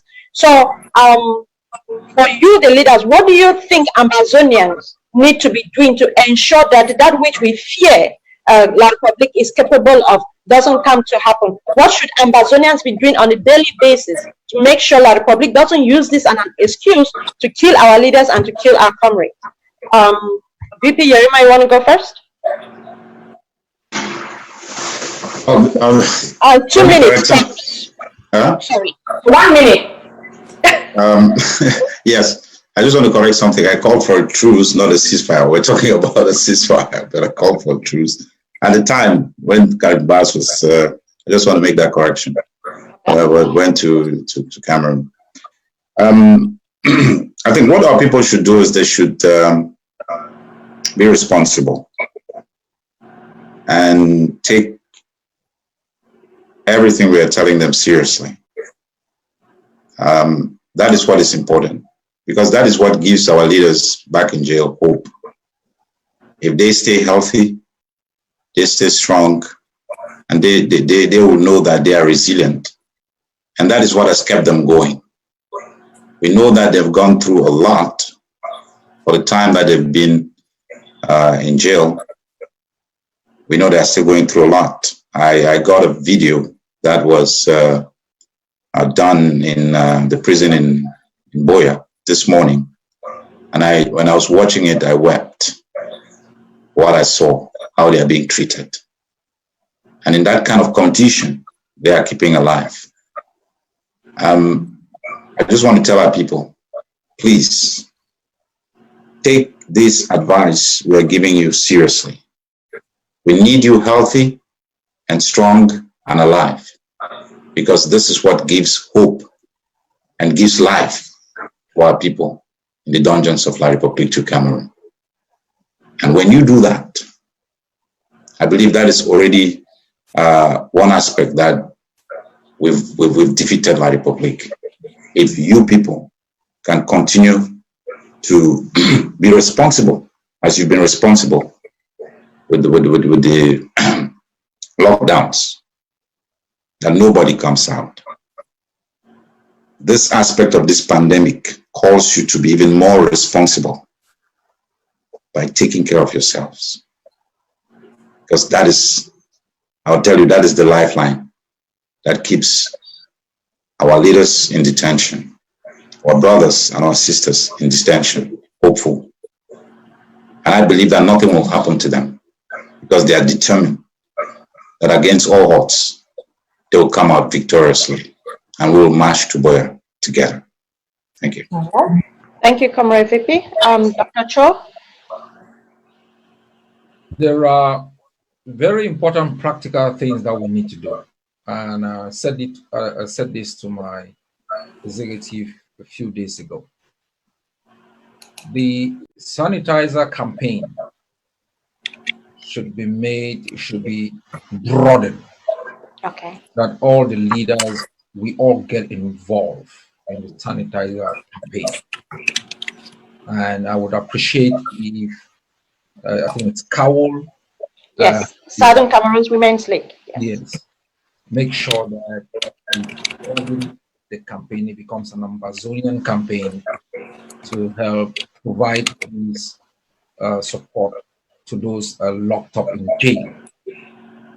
That is one practical stuff we can do. Any form of education in jail doesn't have the kind of impact that this kind of practical support is going to have. The second issue, which I am going to call on the three of us sitting here, which will trickle down to a people's campaign, is that rather than Mr. Guterres asking us to surrender and let Cameroon go butcher, they should all mount pressure to bear on the regime to let the prisoners go in the first place. They aren't supposed to be locked up in the jail of the oppressor. And I think we have not, and I have said this repeatedly, our campaign for these prisoners has been very limited. Only the campaign we made for Akwanga, when they were just there in Kondengi, probably about 29 or just above, was far stronger than this campaign that we are making here. I think I traveled to nearly every embassy with his picture, with his case, and put so much pressure documenting the suffering, the nature of the jail, the impunity. We need to see this as a continuous strive. COVID-19 is just an eye-opener that if we do not take these measures as a continuous strive to get these prisoners out of jail, either through immediate liberation or making sure we hasten the day of the termination of the occupation, we're going to lose a lot of them. I want to remind each and every one of us here, there is still a prisoner in the Bamenda Central Prison who was arrested in March of 1997.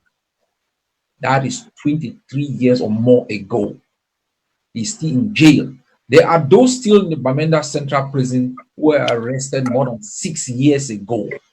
So if we are sitting here and just thinking that one day this oligarchy is just gonna do things if we don't mount substantive pressure, we are in for a very, very long ride. So I think the sanitizer campaign, more education, pressure at the level of the international system is central to making sure that we keep these people alive.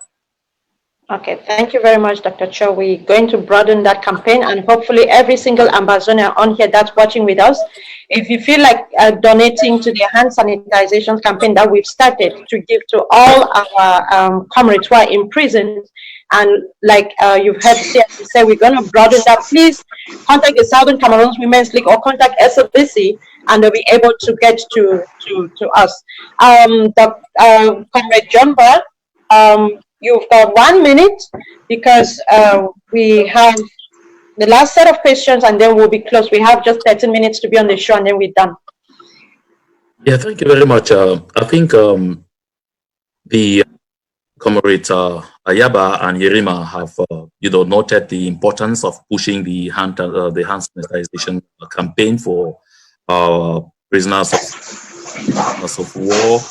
I think there is really nothing much to add on to that than to say that it's true. We have shown some serious neglect towards putting pressure on the international community to release people who are in prison.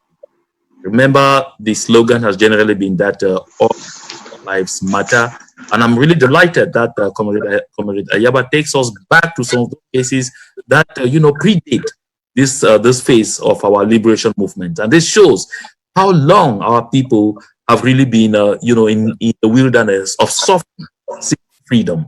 I will call on all and sundry, wherever they are, to do everything to participate in, putting in funds to ensure that we are able to acquire these hand sanitizers. But I also want to note that the bigger solution is bringing pressure to bear on the international community to pressure Cameroon, because the sheer number of prisoners in that place is such that there even can be no hygiene possible. We can even give them 20 tons of hand sanitizers. I'm not sure it's going to solve that problem because of the serious congestion. An institution that was meant to receive just 800 people today has well over 10,000. You can imagine exactly, what that is. I want to point out again that this COVID-19 humbling a lot of people around the world. I have seen videos of people apologizing to whole races that they believe they have heard in one way or the other. I saw a U.S. Lawmaker praying. In the at the Capitol, really calling on God to forgive. And so we should take this opportunity to and push for serious forgiveness among ourselves, the people of the Southern Cameroons. This is a time where we need to take advantage and do a lot of rapprochement among ourselves. We need to be able to collaborate and work together as one people, because not just the COVID-19 is going to be our problem. We have another situation that is brewing over in La République du Cameroun. How prepared are we to face that situation? Are we going to continue tearing ourselves apart so that La République du Cameroun goes through its internal 30 seconds. and then comes back from that internal crisis to continue killing our people? I want to absolutely thank Comrade Ayaba and Comrade Prima for being this open, that together we have this communication, together we reason together to push this movement forward. And I want to call on all other movements to follow suit. We should throw our arms open to everyone. We need to be able to put our heads together and do the right thing, just what is right, to get the Southern Cameroons out of this madness. People have faced a lot of trouble, and we need to do things to get them out of that trouble. This will not be done by the speeches and resolutions of majorities in cinema halls or in conference rooms here and there. But it is the time for us to be firm and get firm to get there. Okay, Abu Free. All right. Thank you so much, Comrade JMA. I love that JMA, Michelle, though. Now I'm going to dive a little bit, and we're about to close. Senior comrades, I know that you all have very important things to do, but we're about to round this up. But I'm going to dive away from the COVID-19 and looking at the comment section, a whole lot of people are so excited seeing you three together. I don't know if you all are reading. It's like, Jesus just came. Anyways, are there other opportunities, or do you all have plans to incorporate other leaders in this initiative that you all have started?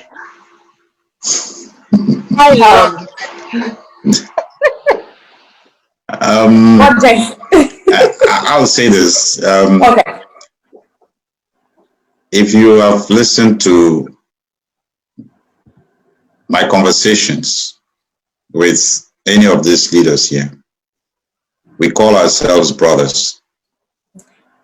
We don't call ourselves in whatever portfolio that we carry, but we understand that in brotherhood we can do more. And it's in that light that we've started these baby steps, and this show has proven that we are about to do what is right for our people, and we must do it. When I was called to this responsibility, I did a small trip to the UK, just to sample the opinions of our people, what they wanted. I had some conversations with a handful of people. And what you see today, which people started seeing in Manchester, where Comrade Dr. Choi and myself were in Manchester. And today you see Comrade JMA with us. These are the steps that you take to build, and we are committed to making sure that we do what is right in brotherhood for our people. And it's very important and very vital now. And we are going to continue to consult, like we've just told our people, when issues come up, and we will continue growing from there.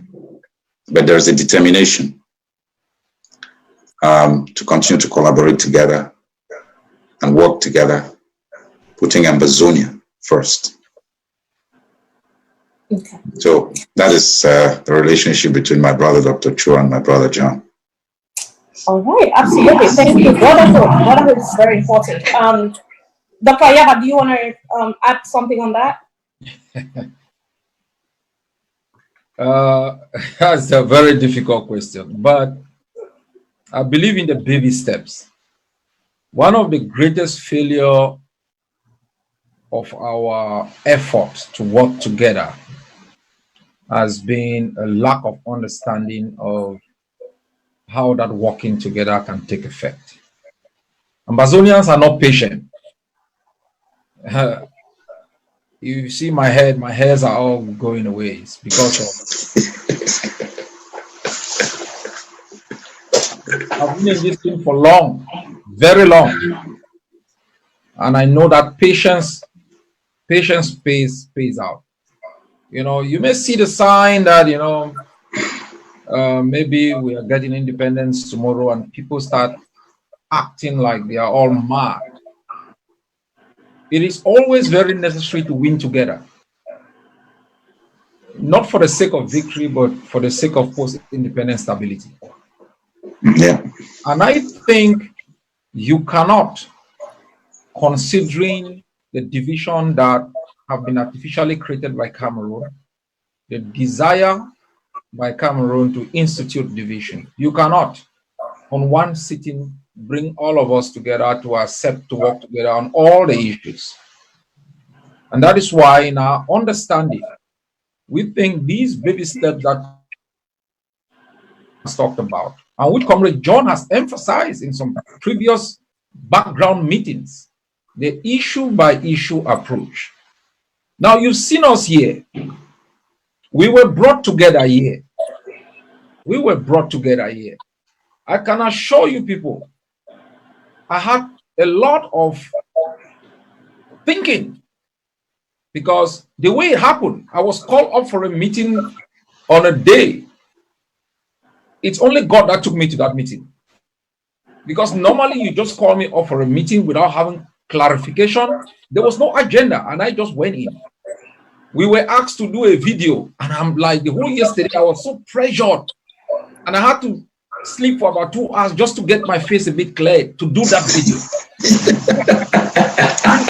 Immediately I was asked, the reason I have to come in here today. And Lord, I am here. It is, I don't think it's by my power. There is something that is happening. And I think sometimes we should learn at least to agree on one issue. COVID-19 has brought us together. There is no lockdown that we have not consulted. Take note. We might not come out there and shout. There is no lockdown that the three of us have not consulted. I have even asked Comrade John that I would like to have a meeting with his own people on the ground so that we see, because I've assigned Capo, giving him the responsibility. You must unite all the forces in the northern states. You have to. We are even trying to work with the AMF down in the areas of Fako and Meme. So these baby steps will lead us to where we want to go. And I'm quite sure that they are not difficult to be achieved. I pray, Ambazonians, please, don't fuel the division, don't fuel the antagonism. Appreciate these baby steps. And for all the bureaucracies behind leaders, support these leaders for these baby steps. And I think we'll just be fine. Right. Free your thing. Comrade, thank you so much. I was enjoying the talk, and then got lost at some point. I know. I actually have a follow-up question, but let me ask Comrade Mba if he has something to add on that. 30 seconds. Well, it's true that Jesse is persecuting me a lot. Because I didn't hear her say 30 seconds a while ago. You always talk to a journalist, non-stop. And I take note that Jesse is in love with my tie. So she just wants me to be starting each time so that she looks at this tie. Yeah, nice tie. That said, I want to say, candidly, the people of the Southern Cameroons have to know that a lot of attempts have been made for us to come together. Most often we have failed, not because as leaders or as servants, that's how I like to look at it more or less. As servants, we really feel like failing, but because too often the people who work with us make life so difficult for us to actually work together. Because sometimes by the time the listing comes, a polarization in our community has reached a level where there is already what now you call stigmatization that is adding to it. You say, I'm going to talk to them and say, oh, you are going to have anything to do with that man is just crazy. I want to take this opportunity first to thank the people in the consortium house, because when I also got this information, like Ayaba said, I had very little time to go and consult. And since it's our modus operandi that we definitely have to talk together, come to agreement, and sometimes even go through the vote, we really have to. And then even after the vote, we still have to come back to consensus that all must flow together. It's not easy. And I think Jesse can agree with me that until this morning, you were out if the flyer could go out, and I said, give me a few more minutes. Let me finish with the people in the consortium house so that we together. Yeah, sometimes the oppositions or the arguments that we have in our various chapels is not because anyone hates anything. It's simply because our people that if we are really going out there to work together, to do anything together, it should be in the interest of this movement. It should be to ensure that we secure that freedom that we all want.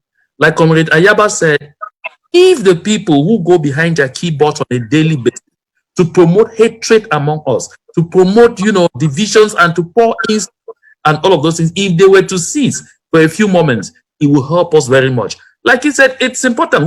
We are here today talking about COVID-19. Who knows what we will be talking about tomorrow? And let me take this opportunity to say this. Before I came in here, I was following an audio that was sent to me from the AMF calling for a lockdown beginning Monday, today, beginning this Monday. And I was like, oh, this is a good idea, because I talked to a lot of civilians on the ground and they said, if we have ever needed a lockdown at any time, this is when it is needed, because we have seen in places like India where the police have to go to the streets and are trashing people with batons to get them run into their houses because you have to stay safe. Our people of the Southern Cameroons, heed to this call. Stay in your house, stay home, stay safe. The biggest protection against this is for you to stay safe. I just read a comment someone was asking, so all of you sat here for 3 hours like this just to come up talking about hand sanitizers. I bust laughing. I said, that is exactly the Southern Cameroons that we know. Our people are generally very critical, but sometimes they like to pick out even just what is so trivial, because if all of what we have been saying here doesn't really matter, then, I just burst into laughter. But again, it is the beauty of the freedom that we seek to have, where people's opinions will come and they will matter. And that's what I'm trying to tell this person. The first cure that is being given across the world is locking down of national boundaries. The most important cure that's been given around the world is asking people to stay home.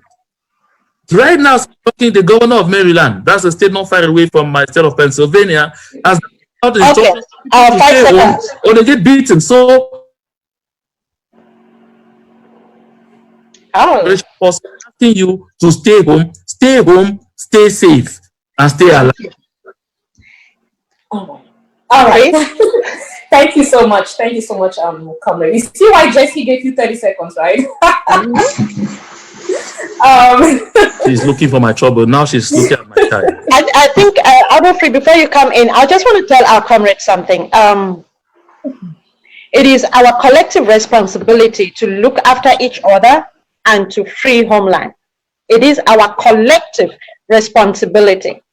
And that being said, our people on ground zero, I know when we had a meeting the other time between Carol, the VP, Dr. Ayaba, and Comrade John, it was very emphasized in that meeting that our people need to actually take it upon themselves to self-quarantine. They need to understand the seriousness of this virus and take it upon themselves to self-quarantine. So I want to throw this responsibility back to every single one that is on this show. Call your people back home. call your neighbors, call your families, and tell them to self-quarantine. Tell them to not allow people to be roaming the streets or visiting them. They should not be going to churches. They should not be going to Njangi houses, continuity houses, whatever. Don't even allow visitors in your house. Our people need to take up that responsibility, without which we are going to face a very serious problem. So it is the right time for each and every one of us to take upon ourselves the responsibility to stay alive. No one is going to come and force you and lock you in your house, but you have to stay alive. So please, make those calls back to our people. Send those text messages. Talk to those Njange houses that you belong to. Let everyone communicate with their families back home, with their community groups, with their village groups, with your alumni forum, wherever you are. Send the message and let our people get it. So, Abufri, I know you have a question, and I also know that the time is up. Yeah. I think that in answering the question, they might as well just give us their closing remark. I am gonna skip that question actually. I think Comrade John touched on it, so I'm just gonna not ask that question because it's gonna be a waste of time anyways. So just to add on what you said, and I know that we emphasize, on our people staying home and taking preventive measures with regards to COVID-19, but we also have to be cognizant of the fact that our cultures are different. We have a totally different culture from what we have back here, that things like that, staying home will be enforced by the military or the police. It's totally different. But at the same time, we also have to look for alternatives to things like these that our people cannot do. We have to look for alternatives to hand sanitizer. What if they I hear that they sell some hand sanitizer for like 2,000 Amba or from 2,000 and above. They sell gloves like really, really expensive as well as masks. So what are the alternatives that our people can use to, replace these things that are so expensive? What are the alternatives of not going out? If you must go out, we have people poor. We have poor people out there that will still want to go to the farm to harvest some food to eat, right? So if you're going out, what do you need to do? So we need to come up, I'm sorry about that. We need to look for alternatives that, we can channel to our people so that they can be able to, take effective measures if they are not ready to follow the guidelines and rules of the World Health Organization or the CDC. I think we'll have our leaders close up for us now. Jessie? Yes, our leaders will be giving their closing remark, and before they do, comrades, we know that we all want Homeland to be free, but Homeland is not going to free itself if we also do not invest in that freedom. So I'm asking every single comrade here to please buy your bonds, buy your pins, invest in TOF. Whatever it is that you want to do, please do. Go to the Amba Bonds website and buy your bonds. Go to the EGOVC website and buy your pin. Go to the TOF website and invest in whatever it is that you need to do to ensure Homeland is free. That is what we have to do. And again, take the information back to every community leader, every community person, family, friends. Let them stay home and stay safe. Let them stock up. For our people are very creative. Remember, our parents used to preserve food before the coming of the refrigerators. So we need to go back to basics and learn how to do food preservation, sun dry them, whatever it is they need to do to preserve food. Let them do that. Stock up, stay home, and stay safe. So, Abu, I'll leave you to close the show with our leaders. All right. Just because you mentioned about the funding, I also want to put it out there that we the EGOVC also have the Take Over Fund, which is channeled towards humanitarian and other things that are important to free Homeland. So while we are donating to the or buying our Amba coins, buying our bonds, also please do not forget to make donations to ttof.net. Absolutely. And yep. Yeah, and just so we can free Homeland. Absolutely. All right, so Comrade John Back, please, can you go ahead and give us your closing statement? And thank you all so much for being here today. Okay, in guise of closing statement, I would like to remind our people the most important thing to do is to stay home and give back to you the package that the consortium, in collaboration with the other movements here present and others, have been taking on the ground through the Ambazonian Relief Fund, the ARF, which has been doing a lot of humanitarian, carrying out a lot of humanitarian activities on the ground. We are actually working with our relay organizations to see how to, organize some communities to get the masks for areas where, because people once in a while will go out to grocery stores to get food because, to sustain it. That's number one. Number two, we are also trying to see as much as possible how to get, our various units. They are actually doing this right now, training people in communities how to produce their own hand sanitizers, because it's not going to be possible to get a lot of supplies on the market. Even right here in the United States, you go to the mall, you can you cannot get more than two in places where it is available. It is very scarce. So that sensitization and training is ongoing, and it is sponsored by the Ambazonian Relief Fund. Want to thank the people very much. And then the last thing the consortium is also doing on the ground is advising the people in the various communities to show solidarity. Let the rich people in each communities help the poorer one by sharing supplies and all of those things, so that everyone and stay safe and stay alive. If we don't show this solidarity, we're going to have a lot of difficulties. You know as well as I do that because of the financial difficulties, we're not able to do what is being done in Rwanda.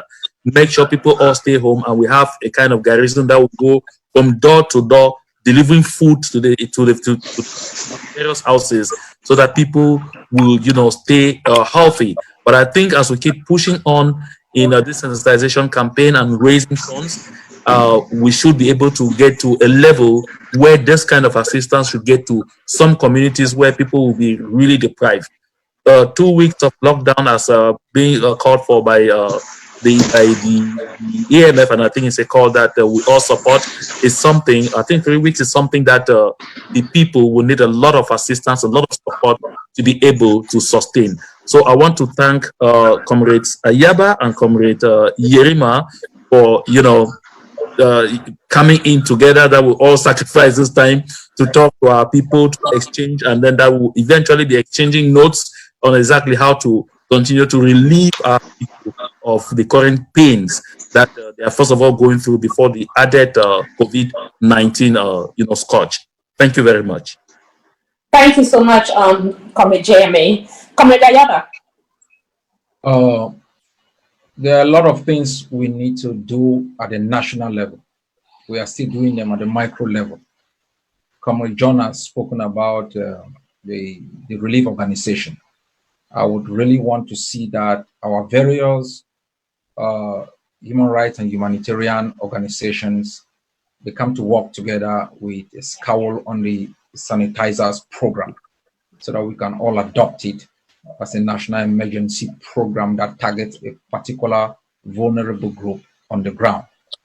Number two, we must be aware that the thousands of our forces that are fighting without pay or any form of support. Some of them have left wives and children behind. As we broaden our campaign, we should institutionalize them and branch them out to make sure that we can support other vulnerable groups ahead. And I think the three of us sitting here should begin discussion immediately on how to bring these the different arms that we are working with to work together, so that it becomes a national Ambazonian campaign. Lastly, what I want to say is that Ambazonians must understand that the notion of commitment is very weak in the Ambazonian society.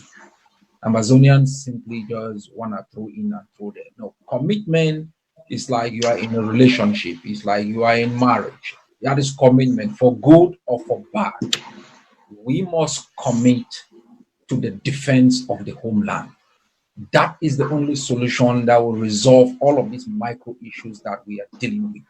It is the armed resistance against Cameroon that is going to restore hope and provide the kind of support that we need to do.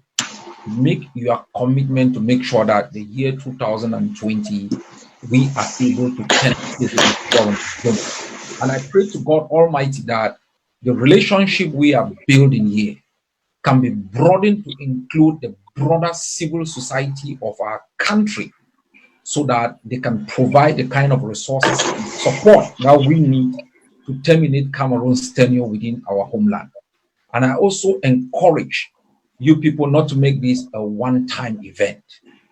These come together, even in their temporal nature, Yes. helps build bridges across different troughs and valleys. And I think broaden it, make it sustainable, and get our people to participate in it. It has been a wonderful evening, and I know that we'll emerge from here stronger than we came in. Thank you so much, Dr. Ayaba.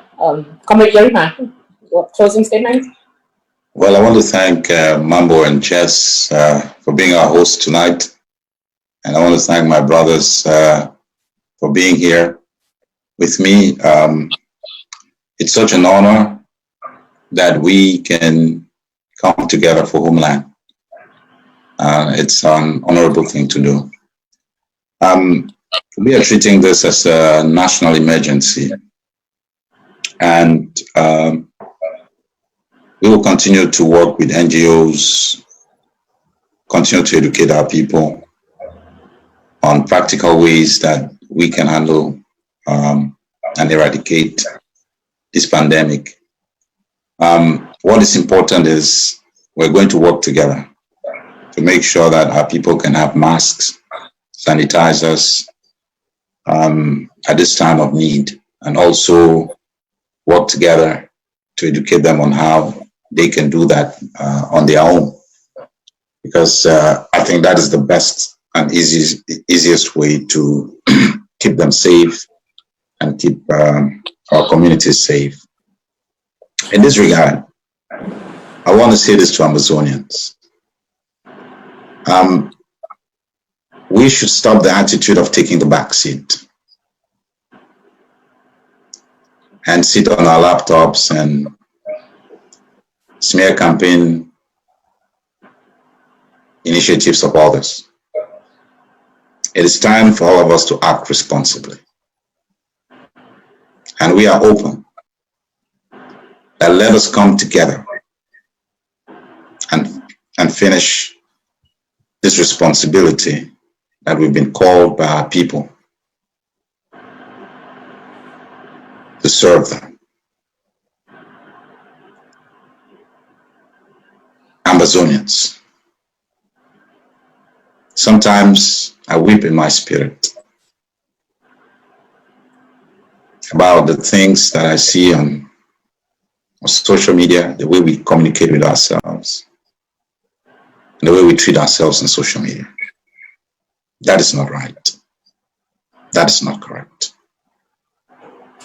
We've gone through a lot. I think it's time now for us to act, and act right, and act responsibly too, to make sure that we do this right. There's one thing that I took from Manchester when I was there with Comrade Dr. Choya. Fix it. When one of our daughters recited a poem titled Fix It, it touched me. And even I had committed myself to fixing it in my own little way. That day, it gave me that determination to make sure that we fix it. And it's not only John, Dr. Cho, and myself who can do that. It's all of us Amazonians. Let us stop the smear campaigns. Let us give peace a chance. Let us come together. Contribute. Revolution is not cheap. Contribute on all the platforms.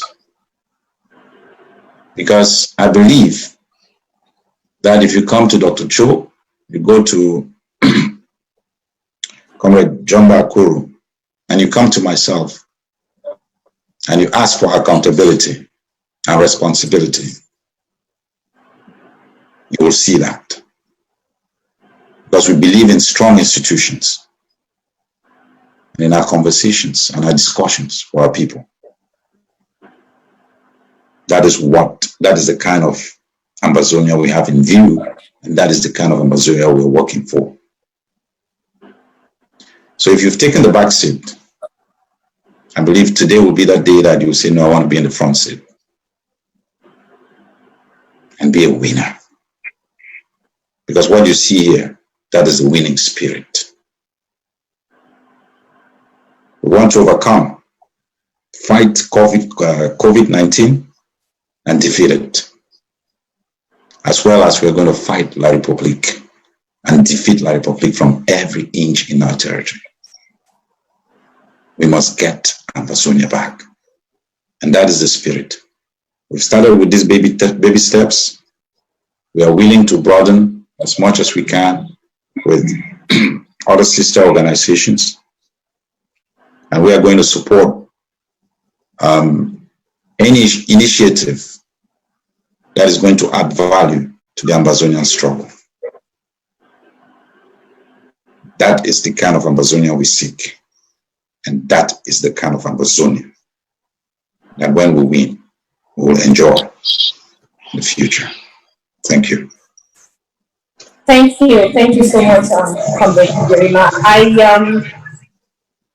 I think I speak not only for myself, but for most, Southern Cameroonians or Amazonians that, we are happy for this initiative. We are happy that the three of you are, sitting together and discussing the future of our nation. I think most Amazonians have been waiting for a day like this, and you all have shown us that, we can trust Amazonia in your hands to take us to, the final destination, which is Boya. So I speak for my, my fellow brothers and sisters, mothers, fathers, everybody Amazonians, that we are happy, we are excited that, this initiative is going on. And we definitely, like Dr. Yaba said, we will definitely keep up with this spirit and, continue having these discussions and hopefully bring in, credible leaders into this discussion so that we all can move forward as one people and into a one nation. Comrade Janice, do you want to close before our leaders take their leave? Oh, sorry, say something to the leaders. Well, I think you and I are going to stay. And for our comrades who are watching, we're here to take any question that you might have, those that we can answer. We promise you we're going to answer. Those that we might not have answers for, we promise to look for those answers and get them to you. But Abufri and myself are making ourselves available for any contributions in terms of ideas on what needs to be done, questions that you might have. We also understand that our leaders could be busy, but they're welcome to stay. They might probably be able to help us answer some of these questions when they come through.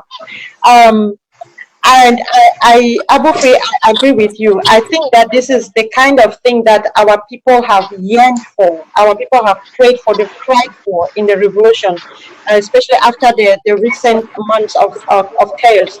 And today's like the first day of a new era, where we're saying that we're starting with baby steps. Of course, we do know you've been working together, but coming together and talking to the people as a team is exactly what our people would love to see, because it gives them the motivation, it gives them the proof that which they hear is actually happening, and of course, it gives them the zeal to fight more for the freedom of our country under such a unifying and selfless leadership. Because for a leadership to be like this, that which you're trying to build now, it must be selfless. It must put the people first. It must put the flag first. And our people appreciate that. But that being said, before all of my comrades here start wondering, I know there are a lot of women that were watching this show today, right, Abufri?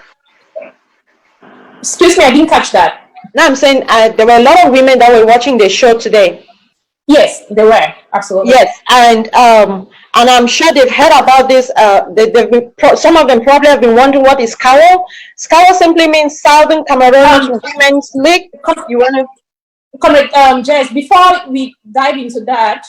Yes. Oh, it's just the two of us, the leaders. I thought they were still there. My bad. No, they just, you know. So, for any woman that's watching this show today, for any man who's got a very passionate Amazonian wife, sister, or friend that wants to join a movement of women who are dedicating themselves to do right by the revolution, please get them to contact the Southern Cameroon Women's League, in short called SCAO. The contact number is +1 252 640 5454, or you just email info@scowl.org, or you can search for us on Facebook and you'll find us and we'll get to you.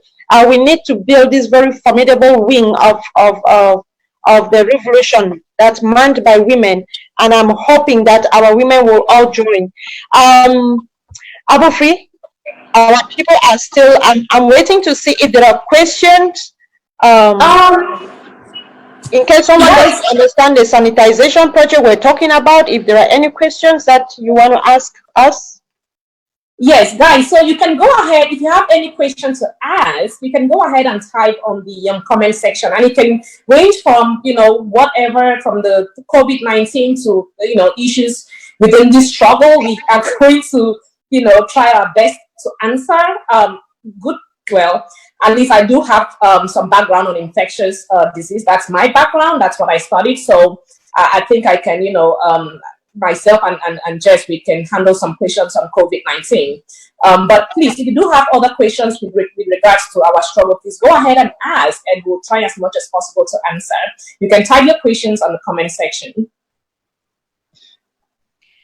And while we're waiting for those questions to come through, I would like to inform our people. We all need to educate our people back home as to local ways of making hand sanitizers, right?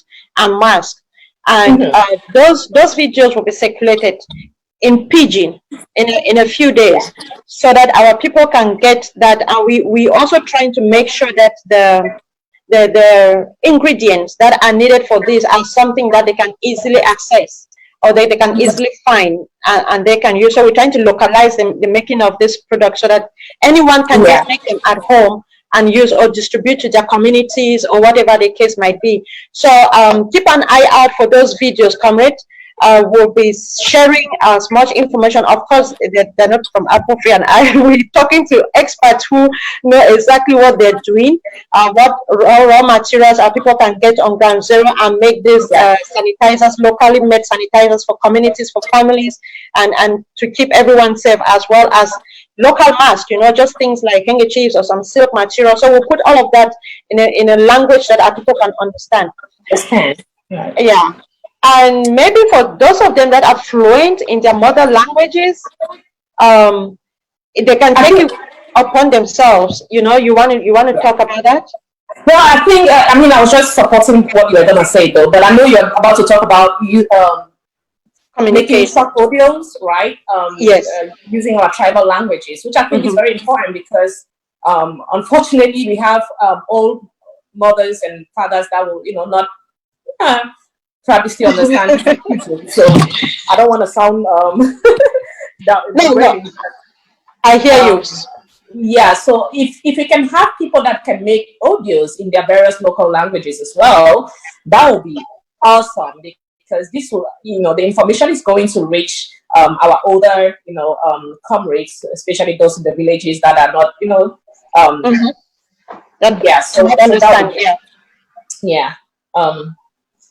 one of the things that I also wanted to mention is the fact that I think that there are several organizations, this is for people on ground zero. There are several organizations that are doing sensitization, and African Girls is one of them. African Girls is one of the organizations that I run. And so what they are doing, and we're actually working with other organizations. So what we're doing is, we have bought ourselves like big buckets, like really big buckets, and adapted, this pack, like the palm thing, on it, where we put it in front of major, like these big markets, like the commercial, well, not commercial, commercial avenue. Commercial avenue. the main market, and then we have one at Unquen, we have one at Tarincon. And so we have this, these buckets there with clean water, soap, where people are washing their hands, and we are also teaching them how to, make hand sanitizers, and also how to make a mask with whatever materials, especially silk and cotton materials that they have available. So in case you are looking for those of you on Ground Zero listening to this, in case you're looking for, or you're thinking of how you want to get yourself a hand sanitizer, a locally made hand sanitizer, I know on Wednesday, Thursday, and Friday they are going to be in front of the Tarincon market. And these are for those people in the northern zone. I'm not sure about the southern zone. These are for those people in the northern zone, and especially in the Mancon, Bamenda area. So they're going to be in the Tarincon market, the Bamenda main market, and also Nkwen market, where they'll be showing people how to make sanitizers and also how to make locally made masks. So just throwing that out there so that our people know the various things that are going on, so that they can go to some of these places and get some education on this. Okay. No, I agree. I think what you guys are doing is actually phenomenal. And like our leaders were saying, we need to come together, put all these efforts together so that it makes sense, so that we can serve the broader community better. So I agree that you keep pushing, but if we all come together or talk to each other to know, okay, what are you covering? Okay, and then let me go maybe to Queen if there is nobody there, whatever the case. So there are some few questions here that have come through. Some of them are actually hilarious, but how can you bring other groups like Maryland IG to debate with other leaders? Are you there? You want to answer that? Yes, but I'm going to be really very practical about this with my response. And as much as we want collaboration, but there should be a limit to the kind of collaboration that we absolutely see. Yes. And if we are trying to take ourselves away from a country that has, done the worst to our people, from corruption to thievery to all the bad things that you can think of a government doing to its people, if we try to take ourselves out from that system and we are trying to build a more credible, more credible system where people have people are held accountable, but yet we are not there, and we see the things that we see happening in this struggle with the Maryland IG group. I don't know about collaboration. I want to feel, I don't know if I personally, and this is me, my personal take, and this is me. It doesn't, it's not the anyways. Yeah, it's your personal opinion. If I see the credible leaders that I see in this struggle as credible, for example, Dr. Ayala, Sisiku's IG, of course, Comrade Yerima. If I see people like these aligning themselves with people like the Sako IG, I am sorry to say this, but I am going to back out from that set of people. That's me personally.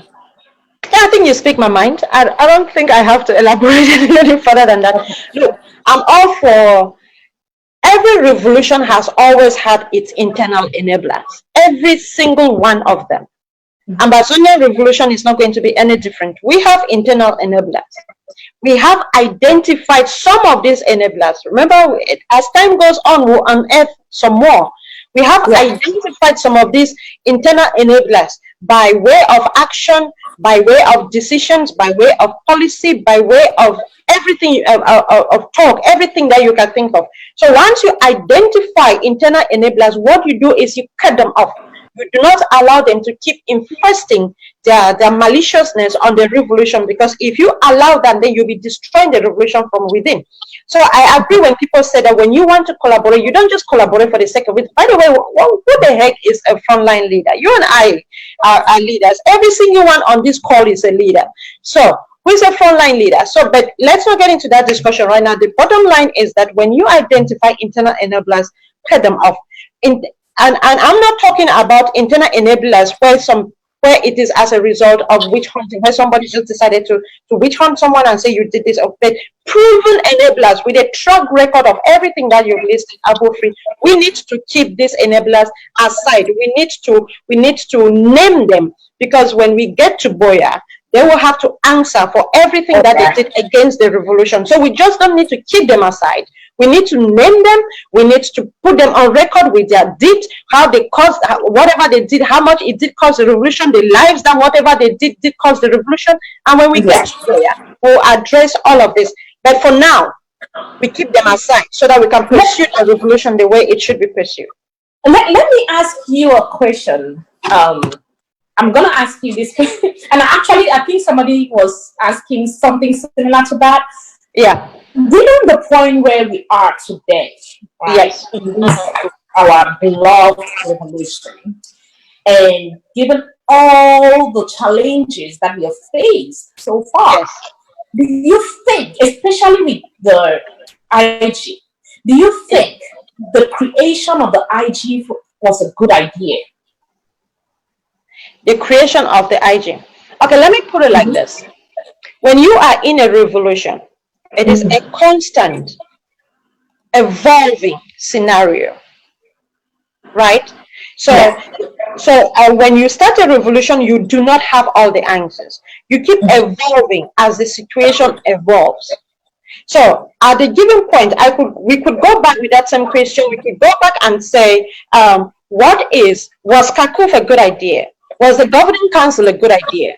Was the IG a good idea? We can go back to all of this, because remember, the IG wasn't created for the simple fact that some people wanted a government. No, the IG was created because consultations were done outside of Ambazonia, and some really serious people did advise for the creation of the IG.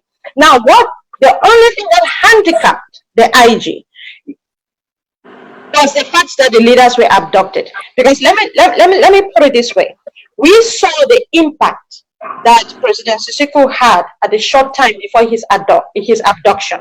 We saw the moves he was making. We saw all of that. If it was the creation of that government, the impact Sissoco and his team were making, that La Republique, together with France, had to do everything in its power to curtail that. Because in Jahe, they thought, well, you get rid of the leadership, and then that was going to be the end of the revolution. Ambazonia is like what do they call that thing? A snake with so many heads. You cut one off, and and some more will grow. So at that point, and even right now, I still believe that the government is not the issue. The issue is the fact that people now use that in order to sow division. Because if we were not using that aspect of the government to sow division, they will not have an issue with it. Now, what is a government? The government is people who have taken ownership of their situation and want to govern themselves. They want to rule themselves. They want to determine their own future. That's how you govern. You lead. You rule. That is governance. So I don't focus too much on the appellation rather than the action that is supposed to come with it. Whether you call it SCACUF, you call it Governing Council, you call it IG, you call it AGOVC, you call it Consortium, we all leading, we all governing. And to me, that is the bottom line. To then choose the appellation IG and make the appellation the word that turned the revolution upside down, to me, I don't think that makes sense. It is connotations that people attach to it because they want to destroy it. That's my take. But okay, well, maybe you'll get this conversation from back. Yeah, and next question. Are the two of you married? Sam, thank you for your question. Hey, we will come back to you on that. We did say if we do not know an answer, we will. Yeah. Actually, I know the answer. I am married with 10 children. Yes, and I'm married with 6. So yeah, so Sam, you got your answer? Yeah, we are. So comrade, any other serious questions you want us to answer? From my end, no, I was looking at these. I don't think. Okay. Any? Let's see. Did we miss any? Oh, somebody asked something and he said, Abu Free, answer this. Any advice to Amberlanders on Republic? Okay, La Republic soul, since we're expecting a war anytime soon. That's a difficult one actually. In the sense that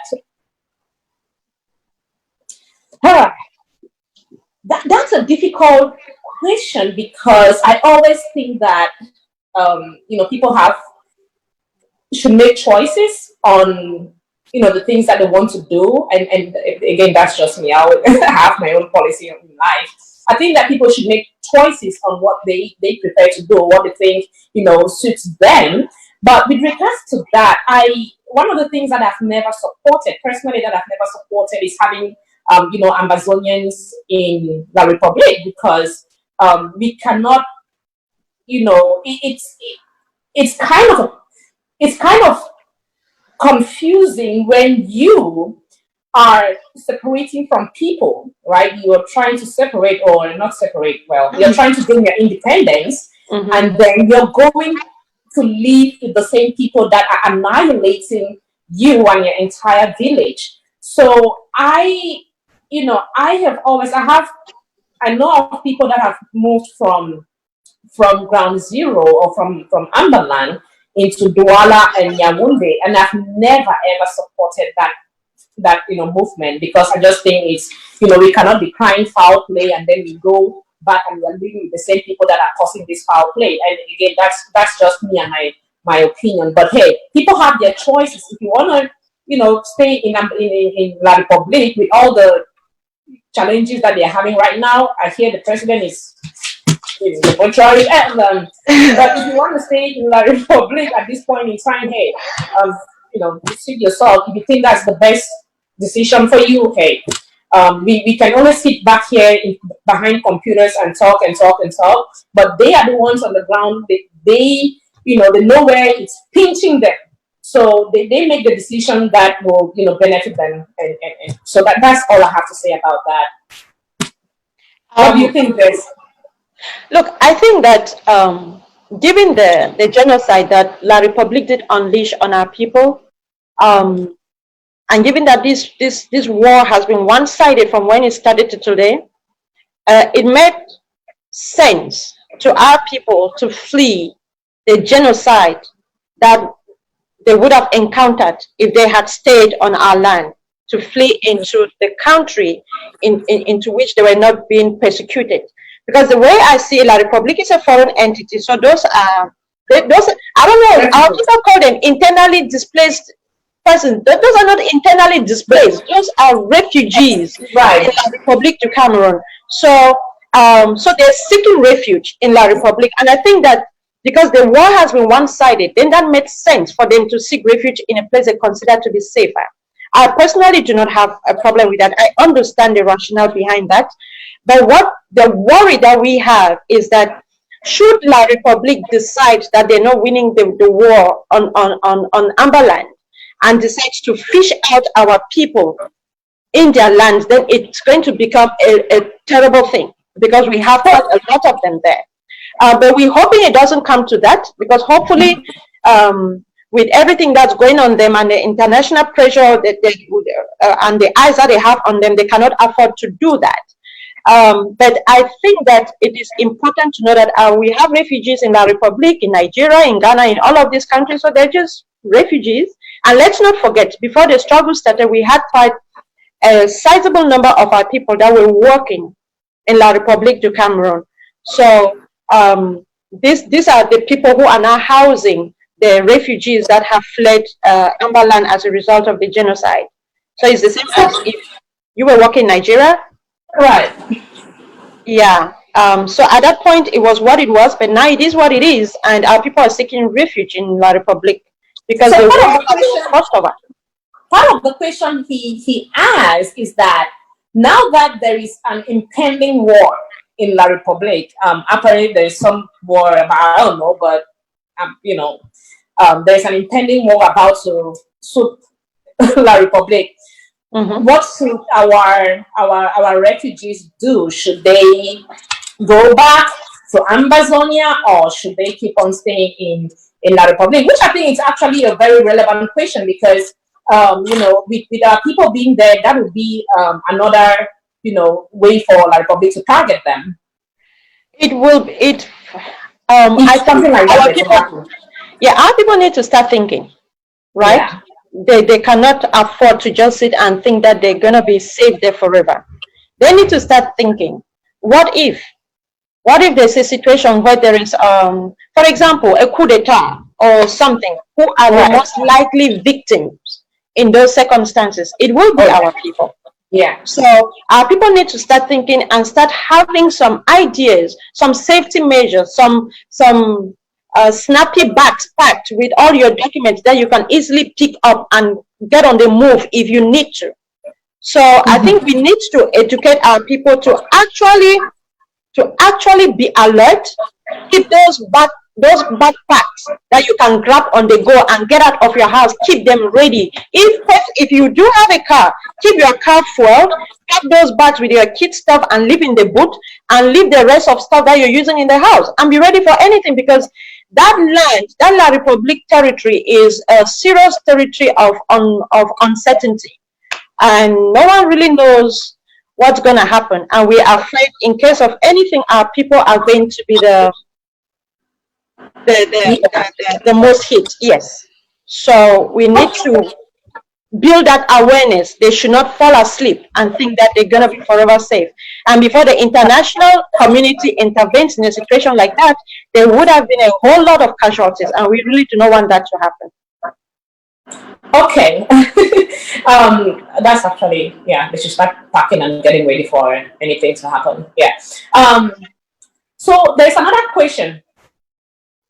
Amba is killing, he said, this is Shay Ning Divine says, yeah, Amba is killing Anglophones and also collecting ransom. What about that? You want to say something about that? Yeah, go ahead. Okay. When you are in a, okay, let's go back to how this revolution started. I think it some things might make sense, though they are unacceptable, but they might make sense. When you find a people like the Ambazonians woke up one day and realized that they were under siege, they were in war, and they had to defend themselves, and this defense of themselves was started in a very